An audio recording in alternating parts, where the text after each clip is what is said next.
AP open minds రాష్ట్ర అధ్యక్షుడు ఎన్ రాజశేఖర రెడ్డి గారిని ఈ సభకు అధ్యక్షత వహించవలసిందిగా కోరుతున్నాం.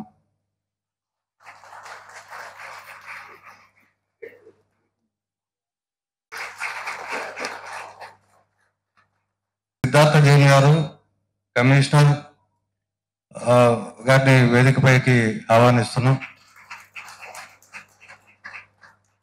అలాగే సునీల్ గారు ల్యాండ్ ఎక్స్పర్ట్ నిపుణులు మరియు అడ్వకేట్ నల్సార్ యూనివర్సిటీ ప్రొఫెసర్, వారిని కూడా వేదికపైకి ఆహ్వానిస్తున్నాం. ఈ సభను నిర్వహించవలసిందిగా అధ్యక్షుడు వారిని కోరుతున్నాం.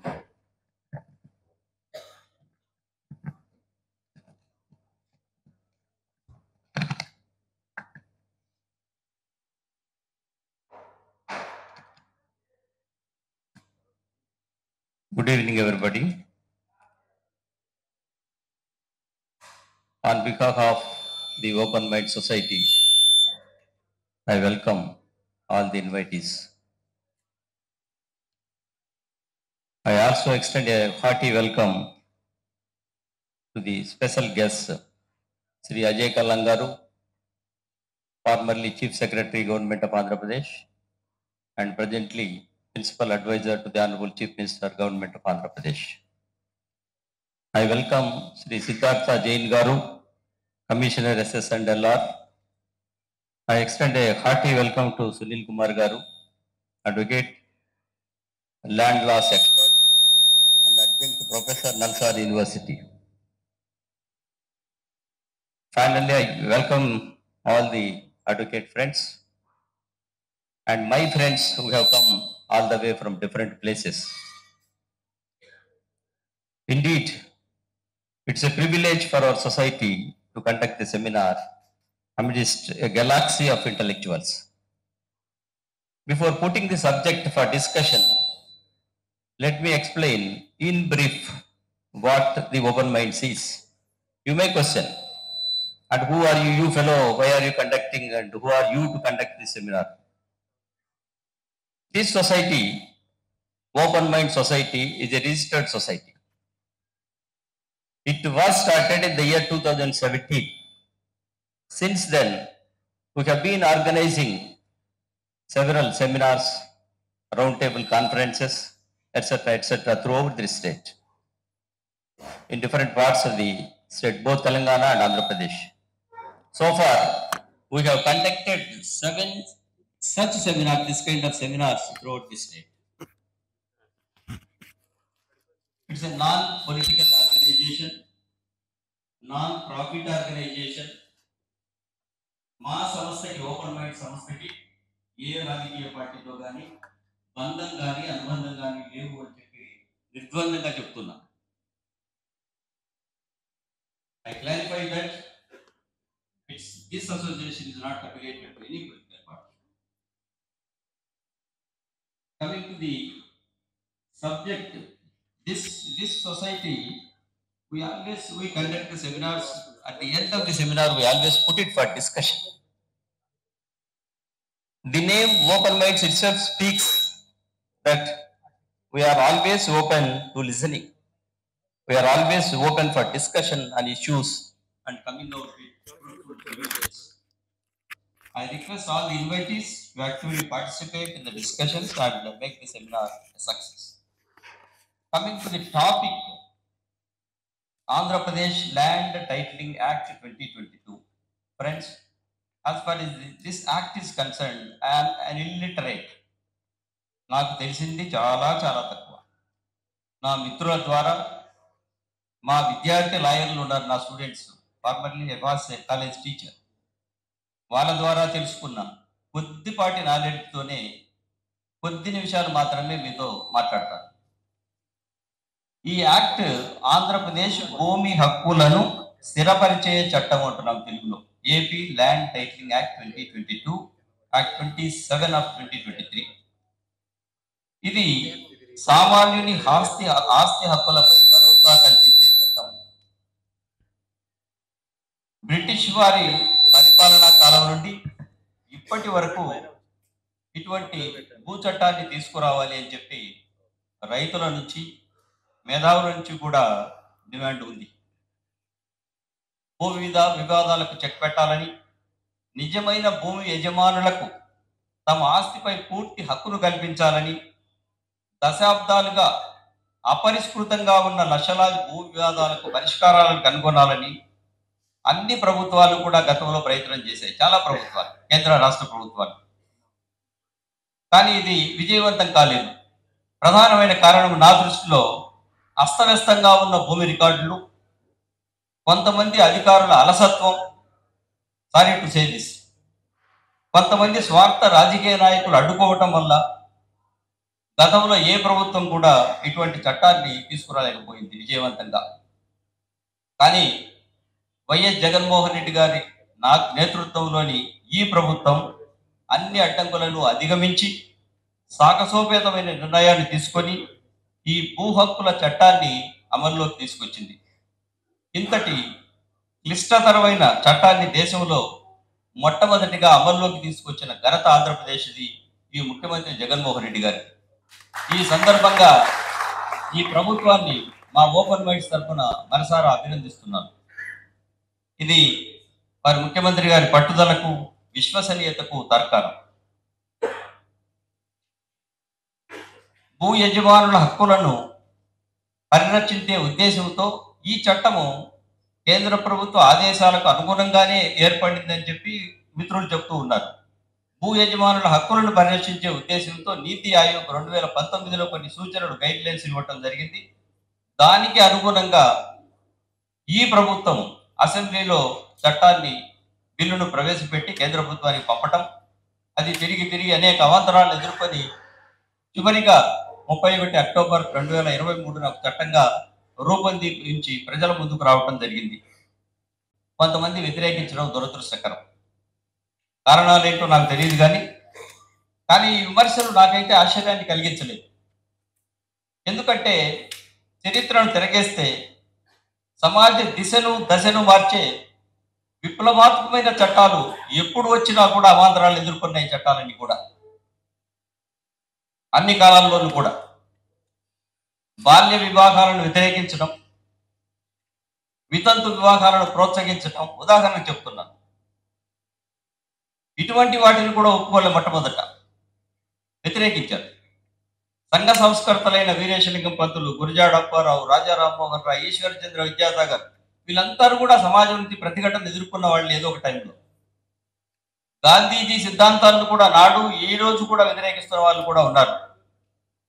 కానీ వీటన్నిటినీ కూడా అధిగమించి ప్రజల ఆమోదం పొంది అవి చట్టాల రూపంలో తర్వాత రావటం కూడా జరిగింది. కాబట్టి అలాగే ఈ చట్టం కూడా ప్రజా ఆమోదంతో, ప్రజా ప్రయోజకరమైన చట్టం కాబట్టి ప్రజా ఆమోదంతో తప్పక ఇది ప్రజల మన్ననలు పొందుతుంది అని చెప్పి నేను భావిస్తున్నాను. అంతేకాకుండా పెద్ద పెద్ద చట్టాల గురించి మాట్లాడుతున్నాం. ఈ ప్రభుత్వము విద్యా, వైద్య రంగంలో ప్రవేశపెట్టిన సంస్కరణలు, సంక్షేమంపై పెడుతున్న ఖర్చులు కూడా కొంతమంది మేధావులు, విద్యావేత్తలు, ప్రతిపక్ష రాజకీయ పార్టీ నాయకులు విమర్శించడం చూస్తూ ఉన్నాం.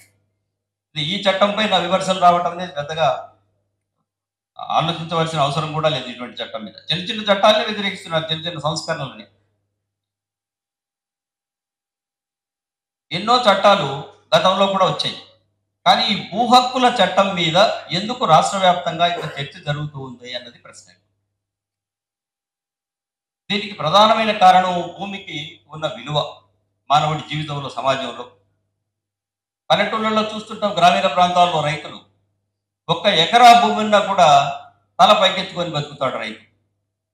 భారతదేశంలో భూమితో అంతగా ముడిపడి ఉంది మన జీవితం. చరిత్రను తిరిగేసిన ఇప్పుడు కూడా 2 ఎకరాల భూమి ఉన్నా కూడా ఓనర్ ఆఫ్ ది ల్యాండ్ అని తల పైకెత్తుకొని చెప్తాడు రైతు. అటువంటిది స్వాతంత్రం వచ్చే నాటికి జనాభా 33 కోట్లు, ఇవాళ 142 కోట్లకు పెరిగింది. అదే నిష్పత్తిలో భూ విస్తీర్ణం పెరగలేదు.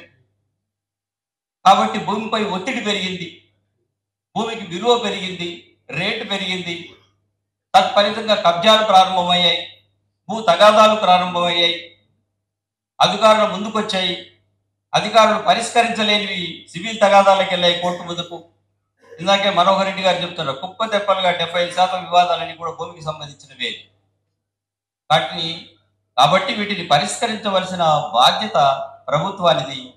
మేధావులైన మన మీద కూడా ఈ బాధ్యత కొంతవరకు ఉంది అని చెప్పి మేము అభిప్రాయపడుతున్నాము ఓపెన్ మైండ్స్ సంస్థ తరఫున. ఫ్రెండ్స్,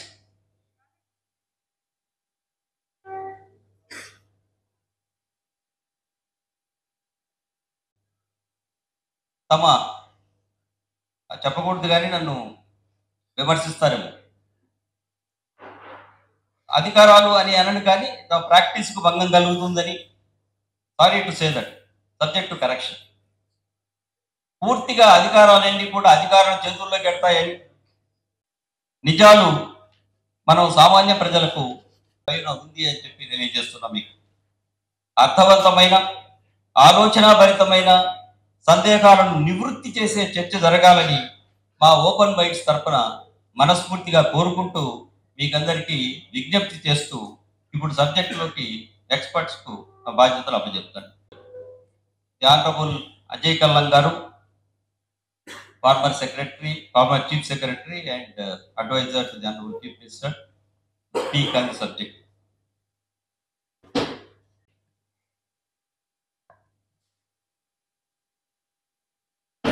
వేదిక మీద ఉన్నటువంటి పెద్దలు, గెట్స్ ఆన్ ది డయాస్, ఈరోజు ఈ కార్యక్రమానికి వచ్చినటువంటి ఇటు నిష్ణాతులు, అదర్ పార్టిసిపెంట్స్, నాకు తెలియదు ఎవరెవరు ఈ కేటగిరీస్ పార్టిసిపేట్ అవుతున్నారు అందరికీ, అలానే కార్యక్రమం ఆర్గనైజ్ చేస్తున్నారు ఓపెన్ మైండ్స్ సొసైటీకి అందరికీ కూడా నమస్కారం. ఇందాక మనోహర్ రెడ్డి గారు, అలానే ఓపెన్ మైండ్స్ సంస్థ తరఫున రాజశేఖర్ రెడ్డి గారు కొంత ఇంట్రడ్యూస్ చేయటం జరిగింది ఈరోజు డిస్కషన్ దేని గురించి అని చెప్పి. సో నాకు తెలిసినంత వరకు I thought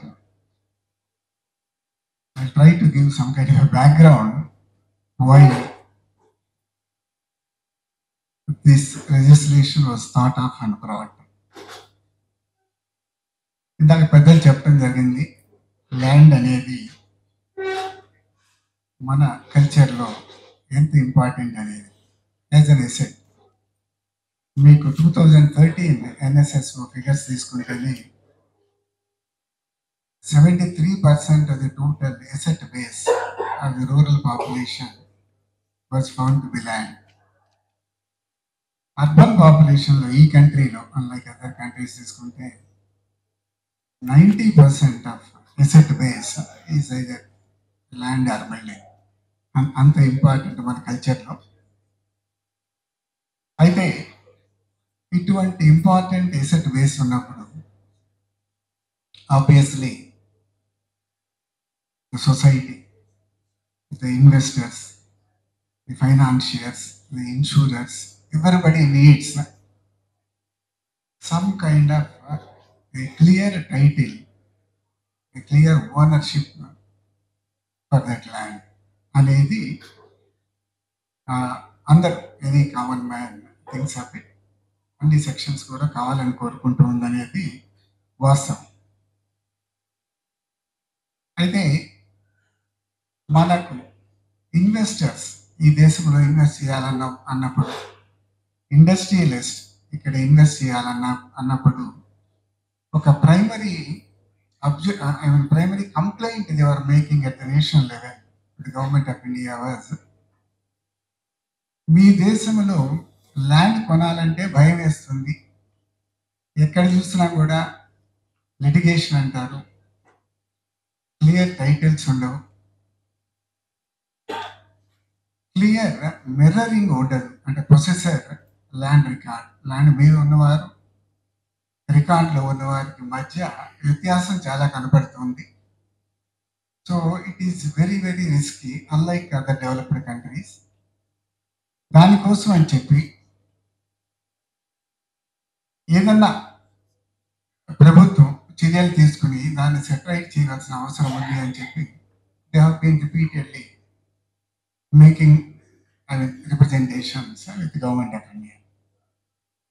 Government of India then appointed committees, National Task Force on Title Certification అని చెప్పి ఒక టాస్క్ ఫోర్స్ కూడా అపాయింట్ చేసినప్పుడు ఆ task force gave a report that మనం కూడా మిగతా కంట్రీస్ లాగా ఒక కన్క్లూజివ్ టైటిల్ సిస్టమ్కి వెళ్ళాలి అని చెప్పి వాళ్ళు ఒక రికమెండేషన్ చేసి దానికి ఒక మోడల్ యాక్ట్ కూడా తయారు చేసి గవర్నమెంట్ ఆఫ్ ఇండియాకి ఇవ్వడం జరిగింది. తర్వాత నీతి ఆయోగ్ ఆ మోడల్ యాక్ట్ తయారు చేసినటువంటిది అన్ని రాష్ట్రాలకి కమ్యూనికేట్ చేసి మీరు వీలైనంత త్వరలో ఇటువంటి ఎనాక్ట్మెంట్ తీసుకుని వచ్చి obviously you need to go for conclusive title system అని చెప్పడం జరిగింది అప్పుడు. అయితే ఇది చేయటం అంత ఈజీ పని కాదు. హిస్టారికల్గా మీ అందరికీ తెలిసి ఉంటుంది, because you are all experts. ఈ దేశంలో land we don't have a title, a conclusive title ownership on land ఎవరికి కూడా ఇప్పటి వరకు లేదు. Land belongs to the sovereign. It's British concept. ఈ రోజు కూడా బ్రిటన్లో there is no land ownership to anyone. The entire land in England belongs to the Queen, sovereign. Only certain rights are given. When the British introduced Rayatwari settlement, appudu objective enti, various tenurial systems were operating in the country. Prabhutva bhumula oka pakka, estates, enams, several tenurial systems were operating in the country.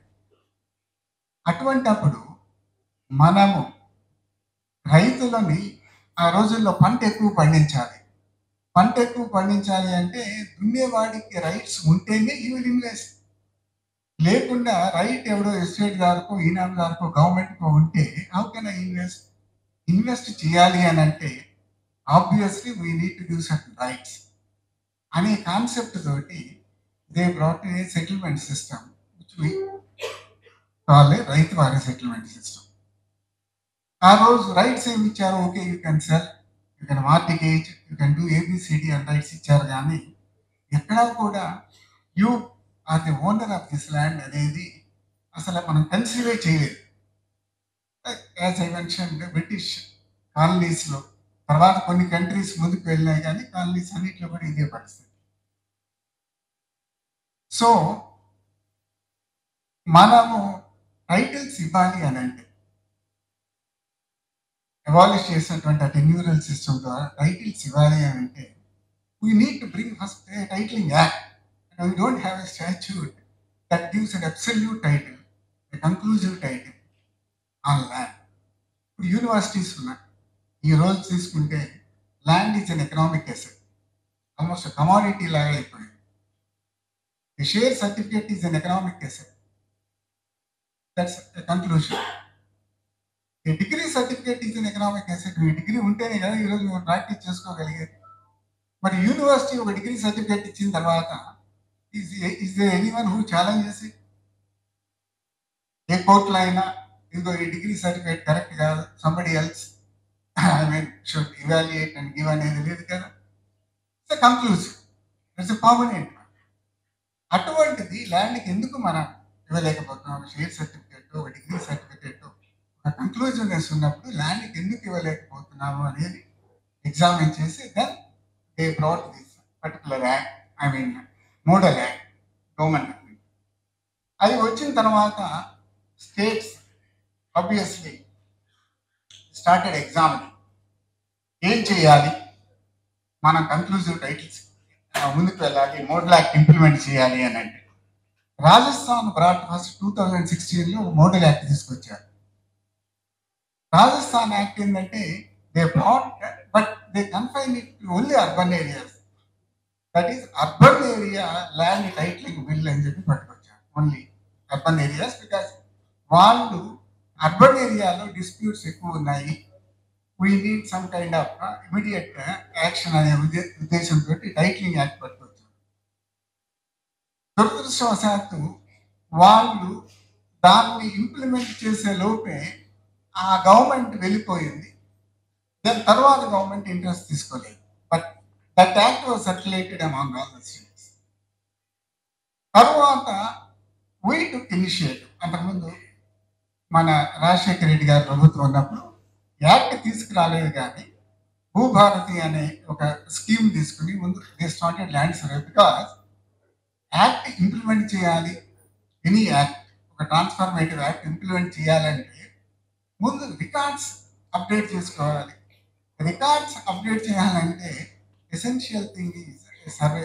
Survey was done more than 100 years back. 1908 to 1926 last resurvey was done. దాన్ని RSR అంట.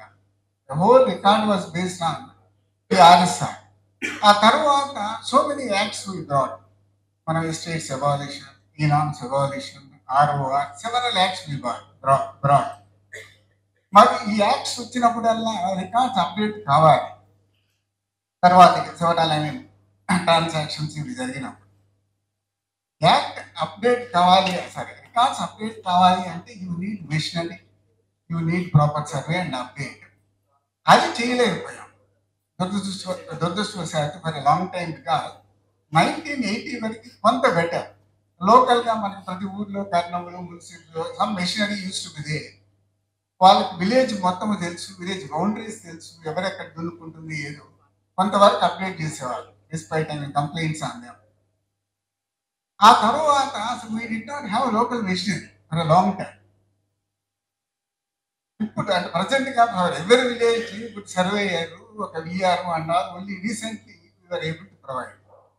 Machinery లేకుండా record update చేయటం, ముందు survey చేయటం, record update చేయడం కష్టం అనే ఉద్దేశంతో లాస్ట్ టైం మనం విలేజ్ సెక్రటేరియట్ సిస్టమ్ పెట్టినప్పుడు we recruited first around 10,000 surveyors and half of them are BTech graduates and all. వాళ్ళని ట్రైనింగ్ ఇచ్చిన తర్వాత then systematically అంటే we went in for resurvey. Resurvey modern technology పెట్టి చేయాలంటే first you need satellite link. Satellite link కావాలంటే you need base stations. It took 1 year for us to establish base stations in the state. 77 base stations ఈ రాష్ట్రంలో ఏర్పాటు చేయగలిగాం. ఆ base stations ఏర్పాటు చేసిన తర్వాత వీ నీడ్ టు ట్రైన్ ఈ 10,000 people whom we recruited in modern technology. అంటే బేస్ స్టేషన్స్, సెటిలైట్ లింక్స్, ఆ సెటిలైట్ సర్వే ఎట్లా చేయాలి, దానికి కావాల్సినటువంటి రోవర్స్ పర్చేజ్ చేయటం. They are not available in India, అన్ని కూడా ఇంపోర్ట్ చేసుకోవటం. ఆ రోవర్స్ ఉపయోగించి సర్వే ఎట్లా చేయాలి అనేది దాంట్లో ఒక పర్ఫెక్షన్, మిస్టేక్స్ లేకుండా చేయటం. దెన్ పబ్లిక్కి అనుమానాలు లేకుండా ఉండటం కోసం ఫోటోలు తీయటం, అంటే drones, it's additional survey. Drones తోటి ఫోటోగ్రాఫ్స్ తీయటం, వాటిని కరెక్ట్ చేసి ఆర్డో రెక్టిఫికేషన్ చేసి ఆర్డో రెక్టిఫైడ్ ఇమేజెస్ తీసుకుని వచ్చి మ్యాప్స్ తయారు చేసి వాటన్నిటిని ఎట్లా రీడ్ చేయాలి అనేది, వాటి పర్ఫెక్షన్ ఎక్కడ మిస్టేక్స్ లేకుండా ఎట్లా చేయాలి with less than 5 centimeters errors తోటి, దాన్ని ఫీల్డ్ మీద ఆ మ్యాప్ని ఎలా రీడ్ చేయాలి, ఎలా కోఆర్డినేట్ చేయాలి పాత రికార్డ్ తోటి, పాత మ్యాప్స్ తోటి, ఇవన్నీ కూడా all these required tremendous amount of time.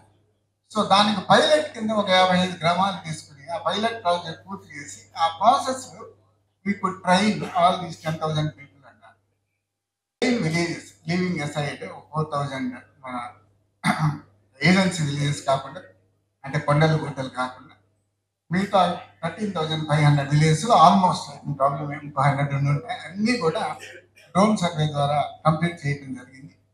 ఇవన్నీ చేసి దెన్ ఫిజికల్ సర్వే, మీకు డ్రోన్ మ్యాప్స్ ఇవన్నీ వచ్చిన తర్వాత, సెటిలైట్ లింకేజ్ వచ్చిన తర్వాత, using rovers, physical teams form చేసి 10,000 సర్వేయర్స్ తోటి, then we went in for regular survey. ఎందుకు సర్వే చేస్తున్నాము, దానికి యాక్ట్కి సంబంధం ఏంటి మీ అందరికీ తెలుసు. ప్రపంచవ్యాప్తంగా this is what again the national task force side. ప్రపంచవ్యాప్తంగా everybody follows time tested system, Torrens system ఒకటే ఫాలో అవుతుంది. టారెన్స్ సిస్టమ్ ఏం చెప్తుంది? Number 1 mirror principle. Mirror principle అంటే భూమి మీద ఏది ఉందో రికార్డులో అది రిఫ్లెక్ట్ కావాలి, నాట్ వైస్ వర్స. అంటే రికార్డులో ఏముందో దాన్ని తీసుకొచ్చి భూమి మీద చూపెట్టలేం. రికార్డులో 20 ఎకరాలు అని రాస్తే భూమి మీద అక్కడ 10 ఎకరాలు ఉంటే మనం 20 ఎకరాలు చూపెట్టలేం. ఎందుకు చూపెట్టలేమని చెప్తా. అంటే బేసికల్లీ యువర్ రిజిస్ట్రేషన్ యాక్ట్ ఏం చెప్తుంది? It is registration of documents, not registration of land or title. Evidence act also says only possession has to be given importance. Even transfer of property act doesn't say that it is the burden of proof of, title verification rests with a registration officer. దానిలో ఏదైనా మీ transfer of property కింద registration చేయొచ్చు, registration document ఏదైనా చేయొచ్చు. దాని కొలతలకు కానీ దాని ఎగ్జాక్ట్నెస్ కానీ none of the act provides. అందుకనే ఏ వెరిఫికేషన్ లేకుండా డాక్యుమెంట్స్ రిజిస్టర్ చేస్తాం. దానికోసం the original services mirror principle, ఫిజికల్గా ఏముందో అదే ల్యాండ్ మీద రిఫ్లెక్ట్ కావాలి. రెండోది కర్టన్ ప్రిన్సిపల్. ఒరిజినల్గా 1908లో కూడా అదే ఫాలో అయింది, but the system was different, not tolerance. Certain principle అంటే ఈ రోజు సర్వే చేసి పక్కా బౌండరీస్ ఫిక్స్ చేసి రికార్డులోకి తీసుకొచ్చిన తర్వాత there should be a certain. అంటే పాస్ట్ ఇంకా తవ్వుకుంటూ పోవటం, ఫరెవర్ దాని మీద లిటిగేషన్ చేసుకోవడానికి వీలు పడదు. Some kind of conclusion we need to bring. So there is a curtain principle and there is an assurance principle. Assurance is on the government. Government is responsible for the errors that creep in. Government obviously should take some kind of a guarantee. This principle is what the Torrens system prescribes, and that is what the National Task Force said. We must go in for Torrens system, have a survey అయిన తర్వాత then only update the record. మనము first ఈ survey అయిపోయిన తర్వాత ఫీల్డ్లో ఎవరి time వీళ్ళు ఫీల్డ్కి సర్వేకి వెళ్ళినప్పుడు మ్యాప్ అని ఇందాక నేను చెప్పిన కోరిలేషన్ అయిన తర్వాత they go for boundary fixation. They issue notices to each and every farmer. అక్కడ ఓకే, సిటీస్లో అయితే ప్రాపర్టీ ఓనర్ ప్రతి ఒక్కరికి నోటీస్ ఇస్తారు. వాళ్ళ ఫీల్డ్కి వచ్చి they have to identify their boundaries. They are not able to come, they should represent, their representative should come identify the boundaries. We take signatures, వాళ్ళు సిగ్నేచర్ చేస్తారు, వచ్చాము మాది ఈ బౌండరీ ఎస్ కరెక్ట్ అని, లేకపోతే దీంట్లో ప్రాబ్లం ఉందని వాళ్ళు చెప్పాలి. These people will record. Survey boundaries act అయిపోయిన తర్వాత that necessary corrections or whatever is required field లెవెల్లో ఈ టీమ్స్ చేసిన తర్వాత మొబైల్ మ్యాజిస్ట్రేట్ ఆల్సో అది department. It's only for simplification, expedition purpose పెట్టారు అన్నమాట. ఆ తర్వాత అగైన్ అంటే ఆర్ఓఆర్ యాక్ట్ కింద మళ్ళీ నోటీసులు ఇచ్చి ఓకే ఈ ల్యాండ్ నీవు వచ్చినావు, నువ్వు బౌండరీ చూపెట్టినావు, ఈ ల్యాండ్ నీకు ఎట్లా వచ్చింది? హెరిడిటరీ అయితే డాక్యుమెంట్ చూపెట్టాల్సిన పని లేదు. బేసికలీ ఎవిడెన్స్ ఇచ్చారా, అది కాకపోతే కొన్నావా, రిజిస్ట్రేషన్ డాక్యుమెంట్స్ ఉన్నాయా, what ever it is evidence ఎట్లా వచ్చింది, గిఫ్ట్ డీడ్ అనుకోవటం. అది చెప్పిన తర్వాత then they prepared the draft. After completion of all this, it takes almost close to 4 to 6 months. అంతా అయిన తర్వాత then police secretariat they based this. People still can object. ఈ అబ్జెక్షన్స్ లేని క్లియర్గా ఉన్నవి ఇట్ ఎంటర్ ఇంటూ పట్టేదారు కాలం మనం ఇచ్చేటటువంటి కొత్త హాస్పిటల్ బ్యాలెన్స్ డిస్ప్యూట్స్ ఎవరిథింగ్ కూడా ఇట్స్ రికార్డెడ్. అట్లాంటి సివిల్ కేసులు ఉంటే వాటిని కూడా రికార్డ్ చేస్తారు. Dispute register or whatever the act prescribes. ఇది అయిపోయిన తర్వాత స్టిల్ మీకు this doesn't become a conclusive title. Survey చేశారు, ఈ ప్రాసెస్ అంతా పూర్తయిన తర్వాత you are given a passbook which we can deem it as a provisional title. అంటే దీంట్లో కొత్తగా instead of survey number we give parcel number. ఇప్పటి వరకు మనం ఫస్ట్ 4,000 విలేజెస్ కంప్లీట్ చేసి పాస్బుక్స్ పెంచితే 9 లక్షల అడిషనల్గా సబ్ డివిజన్స్ వచ్చినాయి.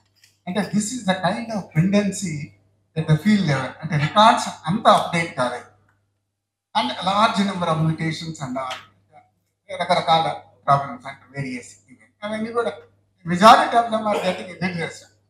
స్టిల్ కంప్లైంట్స్ వస్తూనే ఉంటాయి. ఎందుకు అని అంటే గవర్నమెంట్ విషయాలు as usual all are not perfect, all are not honest ఇవన్నీ ఉంటాయి కాబట్టి ఆ కంప్లైంట్స్ ఎప్పుడు వస్తూనే ఉంటాయి. బట్ ఈ ఎక్సర్సైజ్ అంతా చేసిన తర్వాత then they distribute the passbook with parcel number, correlation number of the earlier survey. Look at the developed world like Australia, Southern Hemisphere, or America, Northern Hemisphere. It is less than 3%. Land is hardly disputed upon. వాళ్ళ civil cases అన్ని వేరే వాటి గురించి ఉంటాయి. వేరే ఇక్కడికి exactly reverse. మనకి అంటే data varies from decade to decade, but ఇది 70 to 90% our litigation revolves around land. So దాన్ని మనము unless we bring to a concrete shape it's not possible అండి. అయితే ఇది మనము అన్నీ చెప్పినప్పుడు అంటే వై వీ బ్రాట్ అనేది ఎక్స్ప్లెయిన్ చేయడం జరిగింది. దీని మీద certainly some doubts for express here and there. దానికి అంటే before you have taking the I mean other questions I will also try to clarify a couple of doubts. ఒకటి ఏంటంటే revenue officers ఎట్లా చేస్తారు ఇది? సంబడి రైస్ టైటిల్స్ ఎట్లా ఇస్తారు? నాకు తెలిసినంత వరకు హిస్టరీలో except revenue officers nobody else till date has settled land laws. Settlement officers have always been revenue officers historically. The Raipari settlement or subsequent settlements when other tenurial systems were abolished. Estates కావచ్చు, ఇనామ్స్ కావచ్చు, ఏవి abolish చేసినా settlement was done. Settlement of what? Settlement of rights was done by the revenue department. అట్లా degrees అట్లా universities ఇస్తారు, అట్లా department revenue department మాత్రమే చేసింది. And we went by historical precedents only, nothing new. That is, I mean, basically something which I wanted to clear. Then a couple of more doubts. Indaga cheppanu kada, limitation mark 12 years. Limitation is concerned about the rights. This is, I am talking about appeal. అంతకుముందు 3 వారాలు 6 వారాలు ఇచ్చేది ఇప్పుడు 24 నెలలు ఇచ్చామనేది against a record appeal చేసుకోవటానికి. It's not limitation. మీరు మీ రైట్స్ కోసం ఫైల్ చేసేటప్పుడు limitation or whatever comes adverse positions అని, దానికి ఏమి ఇబ్బంది లేదు. సుప్రీంకోర్టు అంతకుముందు people don't get ownership right just because a names figure in revenue records అని చెప్పి ఎక్కడో చదివాను ఎవరు చెప్తే. That is exactly what we are doing. రికార్డులో ఉంటే రైట్స్ రావు. The method principle says మీకు భూమి మీద ఏముందో అదే రికార్డులో ఉండాలి. భూమి మీద మీరు లేకుండా రికార్డులో ఉంటే ఇట్ బికమ్స్ బోగస్ సర్టిఫికేట్. దానికోసం ఆబ్వియస్గా we went in for this thing. అంతకు తప్పితే నాకు అర్థమైనంత వరకు సుప్రీంకోర్టు జడ్జిమెంట్స్ ఏం చెప్పలేదు. Record doesn't reflect full ownership. You also need to be in possession. అది రెండు టాలీ అయితేనే you get a perfect title అనేది దట్ సుప్రీంకోర్టు చెప్పింది. ఇకపోతే ట్రిబ్యునల్స్ ఇవి హిస్టారికల్గా ఏ ల్యాండ్, ఎందుకంటే ల్యాండ్ ఇప్పుడు land revenue department is highly politicized అని, పొలిటికల్ ఇంటర్ఫియరెన్స్ ఎక్కువగా ఉంది. అటువంటి అప్పుడు వాళ్ళకి హక్కులు ఎలా ఇస్తారు అంటే that is what the reality is. నేను ల్యాండ్ రెవెన్యూ డిపార్ట్మెంట్ నీతివంతమైన డిపార్ట్మెంట్ అని చెప్పడం లేదు, but the reality is even today They are the people who are giving pattas. They are under the same politicians' control. And this act was brought in to reduce it, to gradually eliminate it. Because once conclusive title is given, ఇంకా దాని మీద ఎవరు ఏం చేయలేదు కదా. That's పక్కా. No revenue employee can interfere in it. And titling officers, ఎవరిని appoint చేస్తారు నాకు తెలియదు, but I'm pretty sure it will be at senior level. And ఆబ్వియస్గా ఇక అసలు యాక్చువల్గా we thought complaints will come more from revenue department, non cooperation will come from revenue department more అనుకున్నాం. ఎందుకంటే 2/3 of revenue department gets eliminated for any land related work in future. ఇది implement అయిపోతుంది. ఆ గొడవలు పోతాయి, తగ్గుతాయి. Probably maybe government appoints maybe sub collectors or RDOs or titling officers survey అయిపోయింది. So తగ్గించడానికి చేసే ప్రయత్నం. రెండోది ఏంటంటే today also they are only doing it, nobody else is doing. So the corruption, yes, it is unethical. We need to control it. But why corruption exists in several departments, whether it's the revenue or police, we all know. Ground reality is revenue department is not perfect. But that doesn't mean that we have a better alternative than that in today's circumstances. With these few introductory words, I will take leave and whatever historical background I wanted to narrate it. Now, experts are there like Sunil and who will explain better what it's. మంచి officer నేతృత్వం, రజయకల్లా గారి నేతృత్వంలో ఈ సమగ్ర భూ సర్వేక్షణ జరుగుతోంది. ఈ titling యాక్ట్తో పాటు ఈ సర్వేక్షణ పూర్తయిన తర్వాత అందరికీ న్యాయం జరుగుతుందని చెప్పి నేను ఆశిస్తున్నాను. తర్వాత ఐ రిక్వెస్ట్ శ్రీ జైన్స్ గారు speak and clarify on the subject. Thanks. సభాధ్యక్షులు, వేదికపై ఉన్న పెద్దలందరికీ పేరు పేరున నమస్కారాలు. I'm Siddharth, working as Commissioner Survey, Settlement and Land Records last 3.5 years. And I thank my respected senior colleague Shri Ajay Kalam sir for being the Karta, Karma and Kriya in bringing the resurvey and conclusive land titling to Andhra Pradesh.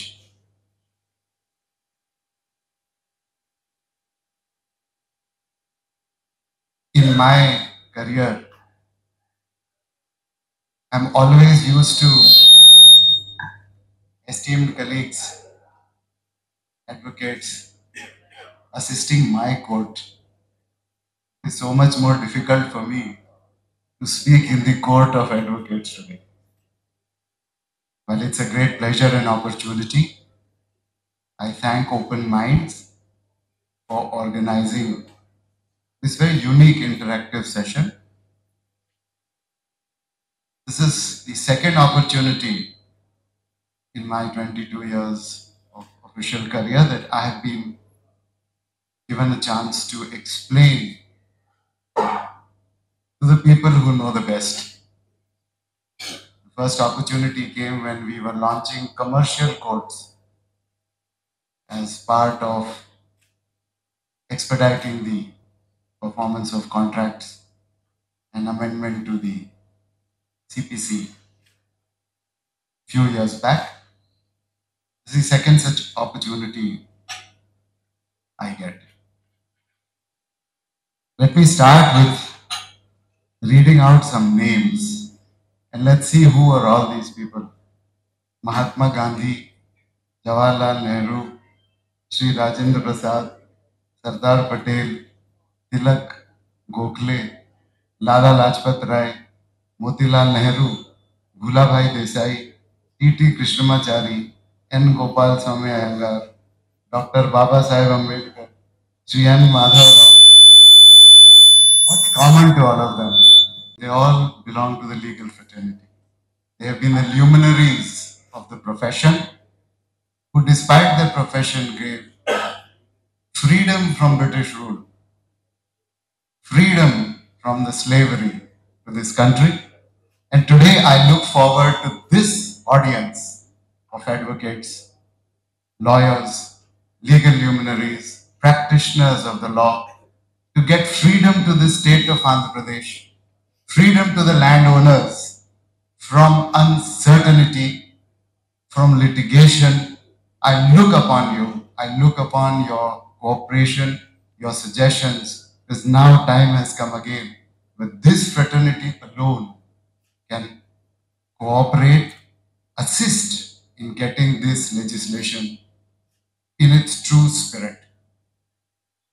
After what Sir has told, there's not much for me to actually explain on the litigation. But few things that I would like to say. As a sub-collector or sub-divisional magistrate, every Monday or wherever I would go for tour, somebody would say, "Ee na patta icharu, వాళ్ళు వచ్చి దౌర్జన్యంగా దుంతున్నారు." తహసీల్దార్ అడిగితే, "sir ఆయన ఇంకో order తీసుకొచ్చారు, ఇంకో కాగితం తీసుకొచ్చారు. మీ కాగితం ఎప్పుడు ఉందంటే 70లో ఇచ్చారు సార్, ఇతని కాగితం ఏంటంటే 50ది కాగితం చూపిస్తా ఉన్నారు." Uncertainty, risk, no risk mitigation, nowhere to go. For every common man, it's not possible to come ahead for litigation. I used to wonder, when would this end? My quest for this answer has ended today after 22 years. I have seen people cultivating land. ఆ పట్వారిని అడిగితే, నేను తెలంగాణ ప్రాంతంలో నా career start చేశాను. అక్కడ చూస్తే, ఏమండి పేరు ఎందుకు రాయలేదంటే, వాడు అక్కడ లేడు, వాడు వేరే సర్వే నంబర్లో ఉన్నాడు, అందుకని నేను రాయను అంటాడు. So you have a record. People have to conform to the record. Record will not be written in the way where they are. I always wondered when this situation will come out, where I can say for guarantee that the land which I am tilling, నేను ఎక్కడైతే ఉన్నానో ఇదే నా భూమిలో రోజు ఏనాడు వస్తుందండి 22 ఎవరెవరిది link కావాలా, ఏమేమి లింక్ కావాలా, ఇన్ని క్వశ్చన్లు అక్కడ వస్తాయి.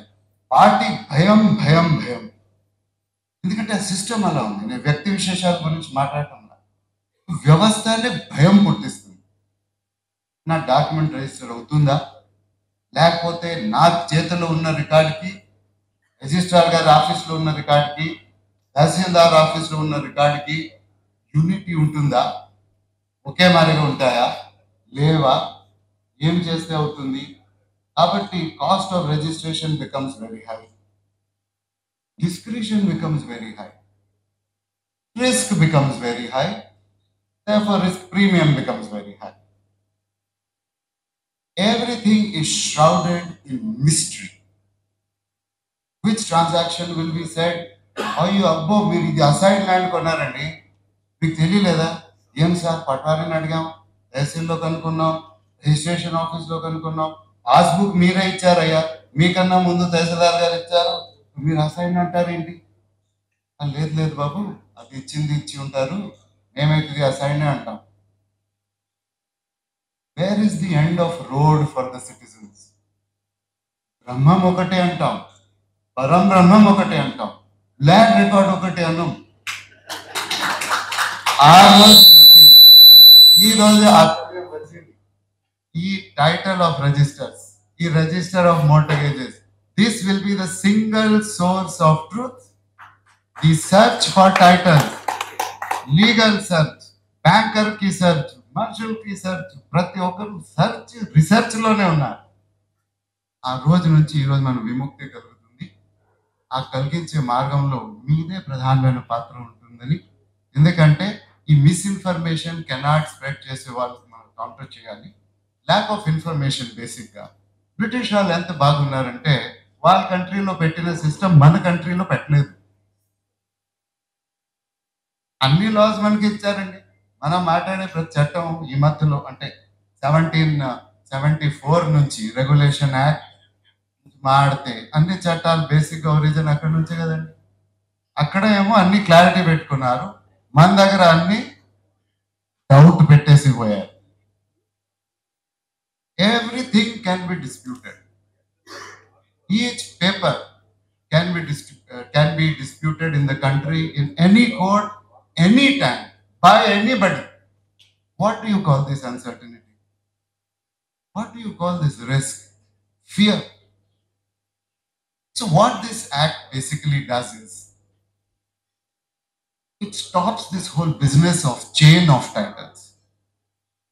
It makes Vakate Brahma one register which talks about everything.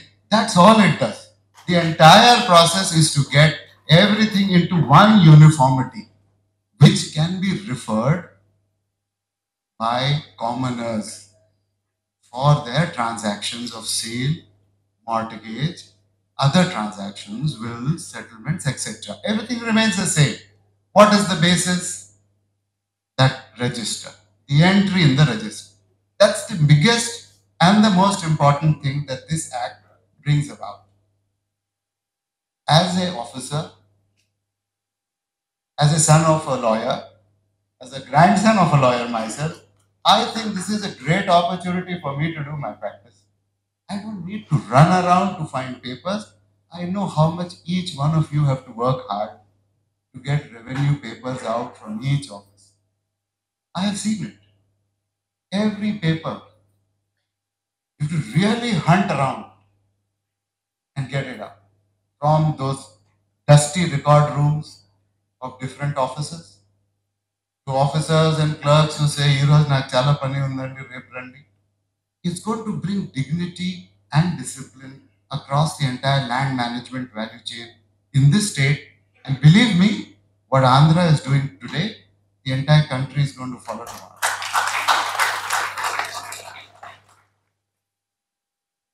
The other beauty here is, who is the biggest litigant? If you ask me, I am part of one of the machineries which is often alleged to be one of the biggest litigants.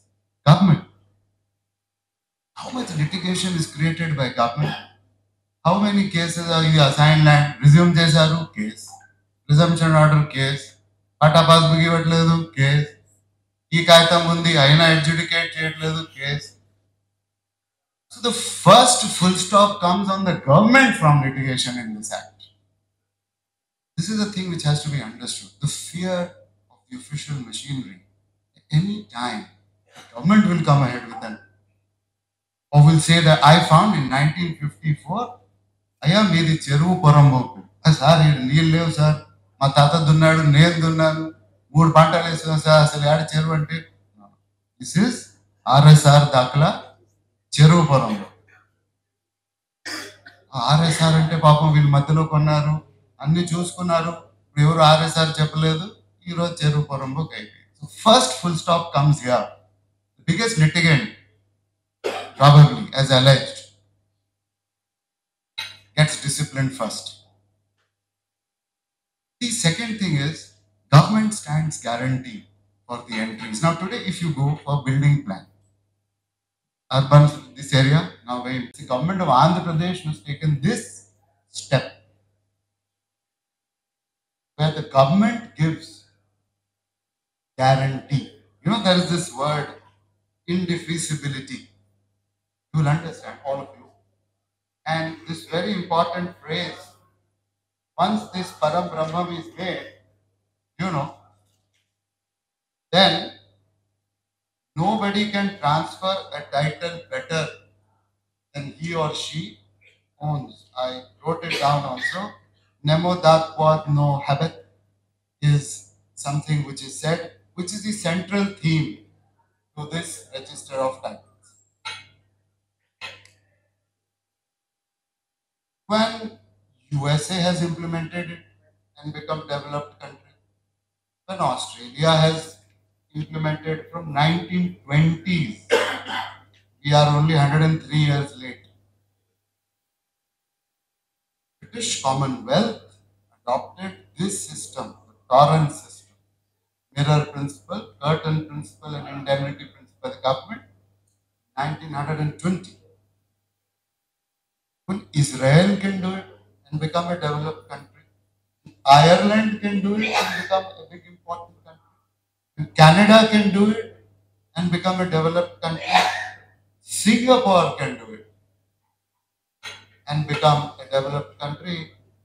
What will stop us from doing this? I think as Indians, we do everything better than others. I am sure we'll implement this also better than everybody else. Now the chance has come. Time has come. Therefore, we must act. And you know who is the person who's generated this idea of conclusive titling? Mr. Ulrich Hub or Hube. Any guess what was his profession? He's a German lawyer who came up with this whole concept in 1800s. We must have conclusivity in land ownership.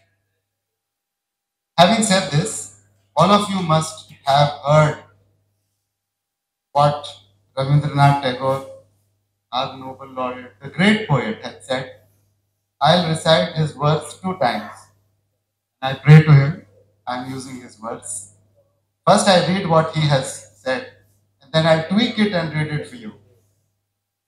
So he has said, where the mind is without fear, where the head is held high, where the words come from the depth of truth, where the clear stream of reason has not lost its way into dreary dead sand of dreary habit, where the mind is led forward into ever-widening thought and action, into that heaven of freedom.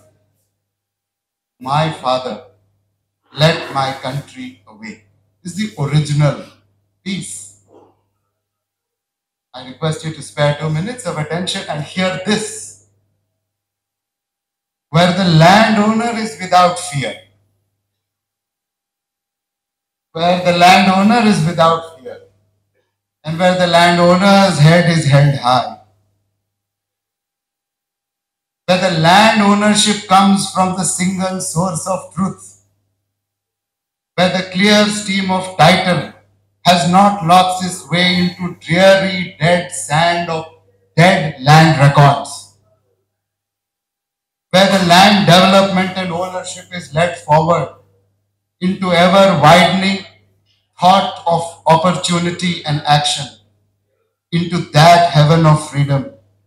My Father, let my country away. These words, I thank you for giving your undivided attention and this unique opportunity. Thank you. Acres belongs to that fellow. Suddenly, one day, one fine morning, one lady descended from Australia, saying that she is the granddaughter of Nawabji Sultanji, with documents. Chairman was not there, I am alone in the office. She sat before my office and making lot of noise, nuisance. అమ్మా ఇది correct కాదమ్మా, అతని land owner అతనే, నేను పిలిచి మాట్లాడతాను. No sir, that fellow is not the land owner, I'm the land owner. Sir చెప్పినట్లుగా document ఇవేమో 70s లో ఉన్నాయి, 50s 40s లో డాక్యుమెంట్ తీసుకొచ్చి ల్యాండే లేదు. ల్యాండ్ లేనప్పుడు తెలిసిన college. And we referred to the Osmania university and they verified and they didn't answer us, and we constituted a committee, and finally she won the case.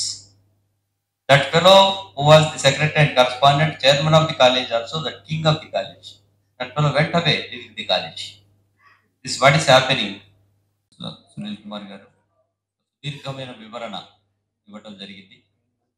ఒక మంచి సబ్జెక్ట్ని ఎన్నుకొని ఇంత విస్తృతంగా బలవంతంగా చర్చకు పెట్టినందుకు ఓపెన్ మైండ్స్ తరఫున నాకు చాలా సంతోషంగా ఉంది. ఓపెన్ మైండ్స్ అధ్యక్షుడిగా ఇటువంటి ప్రజా ప్రయోజనాలు విడి ఉన్న చట్టాన్ని, దీర్ఘకాల సమస్యలకు పరిష్కారాన్ని చూపేటువంటి చట్టాన్ని తీసుకొచ్చిన ఈ రాష్ట్ర ప్రభుత్వాన్ని, ఆంధ్రప్రదేశ్ మొట్టమొదటి తీసుకురావడం కూడా ఒక ఆంధ్రుడిగా గర్వపడుతున్నాను.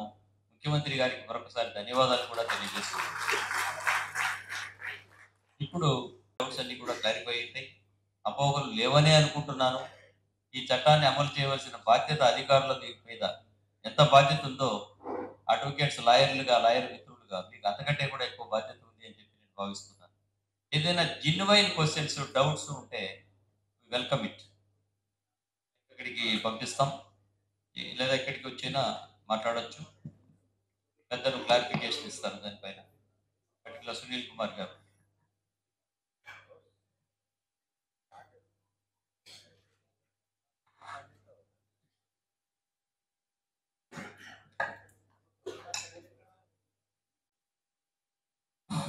హలో సార్, నమస్కారం. స్టేజ్ మీద ఉన్న పెద్దలందరికీ నమస్కారం. మా తోటి పెద్ద లాయర్లకి, సీనియర్ లాయర్లకి అందరికీ నమస్కారం తెలుపుకుంటాను సార్.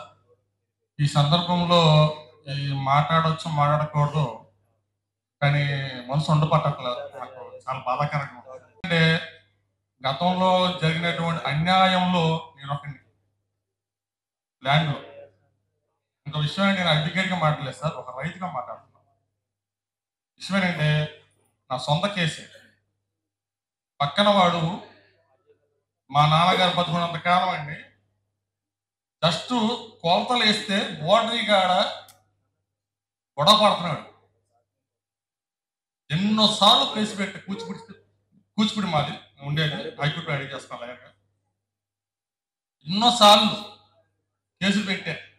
పక్క పొలాల్లో కొట్టలు, చిన్న చిన్న గొయ్యలు తీసేసి నా పొలాల్లో ఉన్న నీళ్ళు కూడా దోచుకున్నాడని ఎన్నోసార్లు పోలీస్ స్టేషన్ కంప్లైంట్ ఇస్తే అక్కడ ఉన్న అధికార వర్గం అందరూ కలిసి, ఒక్కనే సార్ నేను, మా కమ్యూనిటీ ఒకటే, మేదరం, నేను మా మిస్సెస్ కూడా లాయరేనండి.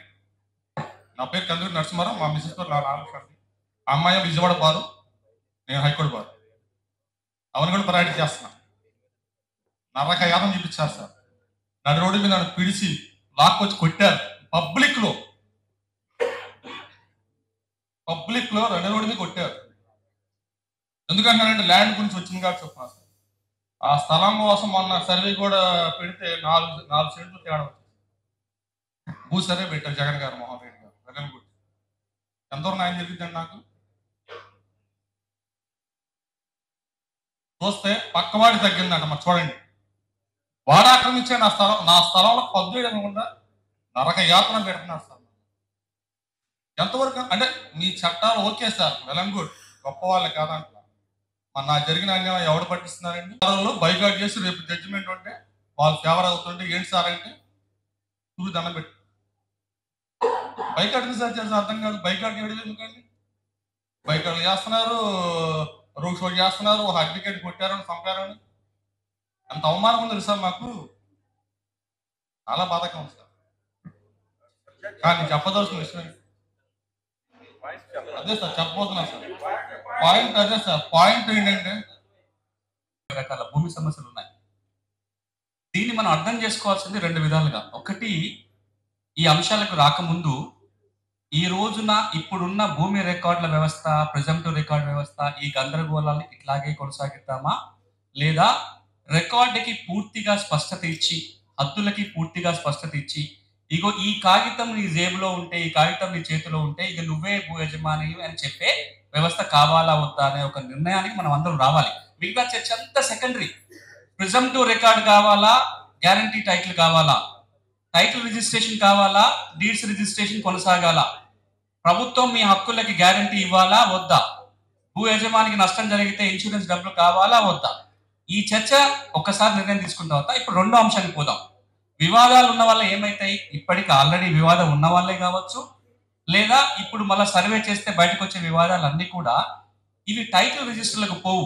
ఒకసారి కొత్త వ్యవస్థ వచ్చినప్పుడు మనం ఏమన్నాం, ఒకటే ఒక రిజిస్టర్ ఉంటుంది అని చెప్పినాం, అదే టైటిల్ రిజిస్టర్. కానీ ఏ భూమి మీద వివాదం ఉన్నా వాటన్నిటిని ప్రత్యేకంగా వేరే రిజిస్టర్లో రాస్తారు. డిస్ప్యూట్స్ రిజిస్టర్ అని ఒకటి సపరేట్ గా మెయింటైన్ చేస్తారు. ఈ డిస్ప్యూట్ తేలిన తర్వాతనే అది టైటిల్ రిజిస్టర్లోకి వస్తుంది. టైటిల్ రిజిస్టర్లో వస్తేనే టైటిల్ గ్యారంటీ వస్తుంది.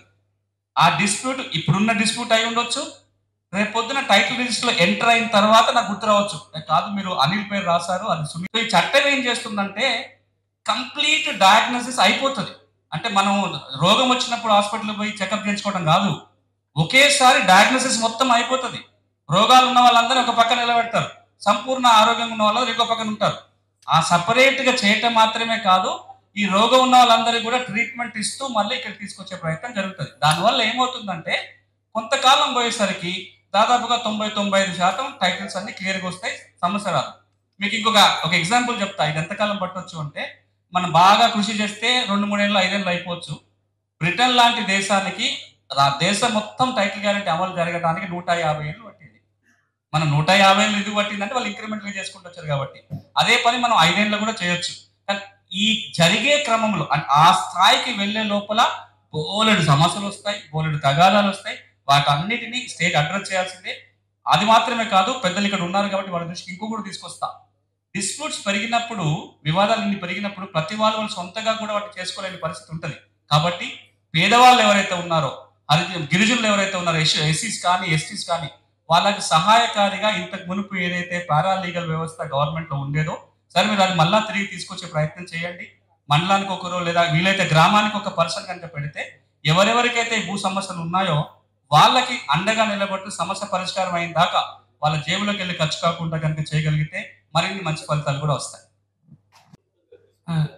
ఎస్, నా పేరు రవీంద్ర బాబు. కేంద్ర పట్టణాభివృద్ధి శాఖలో ఎగ్జిక్యూటివ్ ఇంజనీర్గా వర్క్ చేశాను. ఎంటెక్ స్ట్రక్చర్స్ చేశాను యాక్చువల్గా. తర్వాత రీసెంట్గా విఆర్ఎస్ చేసి లా కంప్లీట్ చేశాను. ఇప్పుడు మన వాళ్ళు చెప్తున్నారు డిపార్ట్మెంట్, ల్యాండ్ రెవెన్యూ డిపార్ట్మెంట్. వాళ్ళ పర్పస్ ఏంటి? ల్యాండ్ రెవెన్యూ కలెక్షన్ పెట్టిన డిపార్ట్మెంట్. కానీ ఎప్పుడైతే ల్యాండ్ టైటిల్ యొక్క రికార్డ్స్ని మెయింటైన్ చేయడం వాళ్ళకి ఇవ్వడం ప్రారంభించిందో ప్రభుత్వాలు, అప్పటి నుంచే ఈ ప్రాబ్లమ్స్ అన్ని స్టార్ట్ అయ్యాయి. అసలు వీళ్ళకి సర్వేయింగ్ ఏమీ తెలియదు, triangulation, gradient, right of way, bench mark ఏమీ తెలియదు. ఒక సర్వేయర్ ఉంటాడు రెవెన్యూ డిపార్ట్మెంట్లో, వాడిని ఎత్తున అందరూ ఉంటారు. నేను ఈ మధ్య ఒకదాన్ని చూస్తే విఆర్ఓ ఇచ్చింది తహసీల్దార్ సర్టిఫై చేస్తాడు, as it is copy paste. Tahsildar ఇచ్చింది ఆర్డీఓ కాపీ పేస్ట్. ఇంకా అక్కడ ఇంకా పైకి చెప్తే ఇంకా బాధ కలుగుతుంది. ఇంకా ఆర్డీఓ ఇచ్చింది కూడా కలెక్టర్ కూడా పెట్టి అటు కర్నూలుకి లోకాయుక్తికి ఇస్తారు. సేమ్ విఆర్ఓ ఇచ్చింది సేమ్ వెళ్తుంది. అసలు ఎందుకు వచ్చింది నేను ఒక్కరు అడిగింది ఏముండదు. డిపార్ట్మెంట్ అనేది మెయింటైన్ చేసినంతకాలం గొంగట్లో చిన్న చందంగా నువ్వు ఎంట్రుకలు ఏరినట్టే వాళ్ళు ఏం చేసినా ఇంతే ఉంటుంది. అసలు ఇది మొత్తం ఇరిగేషన్ డిపార్ట్మెంట్కి ఇవ్వాలి. మీకు అసలు ట్రాంగులేషన్ తెలియదు, మెజర్మెంట్స్ తెలియవు, జస్ట్ ఒక సర్వేయర్తో మెయింటైన్ చేసి మీరు చెప్పినట్టు వాడి కింద వాడు పనిచేస్తాడు. అది నేను చెప్పాను. అసలు మనం చూస్తే అసలు మౌంట్ ఎవరెస్ట్ అనే పేరు కూడా ఒక సర్వేయర్ ఆయన పేరే పెట్టారు. అండ్ అంత పవర్ఫుల్ డిపార్ట్మెంట్ సర్వే చేసేవాళ్ళు ఇంజనీరింగ్ వాళ్ళే చేయాలి. అది నా సజెషను. ఎప్పుడైతే ఈ యొక్క రెవెన్యూ డిపార్ట్మెంట్ని ఎలిమినేట్ చేస్తామో అప్పుడే వ్యవస్థ బాగుంటుంది. నేను 1.5 ఏకర్ మచిలీపట్నంలో కొనుక్కున్నాను. నాకు 3 years పట్టింది పట్టాదారు పాస్బుక్. నా పాస్బుక్ ఇష్యూ చేయడం కోసం జీపీ ఫర్ రెవెన్యూ రికమెండ్ చేశారు. సుభాష్ గారు చెప్పారు ఎమ్మెల్యే. నేను అసిస్టెంట్ కోఆర్డినేటర్ ఉన్నప్పుడు అంటే equal to MRO salary pay scale అనమాట. నాకు ఆయన ఆర్ఐ నిలబెట్టి మాట్లాడాడు. సుభాష్ గారు చెప్పారు స్వయంగా మా ఏజీపీ కూడా పనిచేయరా, అయినా వెళ్ళలేదు. ఎంఆర్ఓ 3 సంవత్సరాలు పట్టింది. నేను విఆర్ఓ గారికి 10,000 రూపాయలు తీసుకున్నాను. ఇది ప్రాక్టికల్గా. ఇక్కడ section 37 proceeding of land titling appellate officer ఏం చెప్తుంది? The land titling appellate officer shall not be bound by the procedure laid down by the code of civil procedure. Section 38 bar of jurisdiction of civil court. No civil court shall have jurisdiction to entertain any proceedings in respect of any matter. So, ఒక గవర్నమెంట్లో లా ఆఫీసర్స్గా ఉన్న మాకే ఒక ఎంఆర్ఓతో ఈయన bench మీద అన్నారు దేవానంద్ గారు, సుభాష్ నువ్వు జీపీ ఫర్ రెవెన్యూ అని చెప్పకుండా వెళ్ళి పాస్బుక్ ఒకటి తెప్పించుకో అన్నారు దేవానంద్ గారు. ఇది మా ప్రాక్టికల్ జరిగింది. ఒక లా ఆఫీసర్స్ మేమే అంటే ఈ బార్ ఆఫ్ జ్యూరిస్డిక్షన్ ఒక సివిల్ ప్రొసీజర్ కోడ్ అంటే ప్రాక్టికల్గా పదాలు ఎందుకు తీసుకోవాల్సింది అన్నదాబాబు నేను ఫేస్ చేశాను సార్. సరేనా ఈ వచ్చినప్పుడు వీటి నుంచి ఓవర్కమ్ అవ్వాలంటే ఎలా అనేది ఒక్కటి సార్. వాటిని ఈ ఎంఆర్ఓ కేడర్ వాళ్ళే ఇంత ఇబ్బంది పెట్టంటే ఈ సివిల్ ప్రొసీజర్ కోడే అనే లేదు, జ్యూరిస్డిక్షన్ లేదు అనే పరిస్థితుల్లో వీటి నుంచి ఓవర్కమ్ కావాలంటే ఇంకెక్కువ దీన్ని మీద ఎక్సర్సైజ్ చేసి అట్లయితే కనుక సామాన్యులకి కొంత ఎక్కువగా ఇది ఉంటుంది. ఒక కాల పరిమితి, అప్లికేషన్ పెట్టినాక కొంత కాల పరిమితి.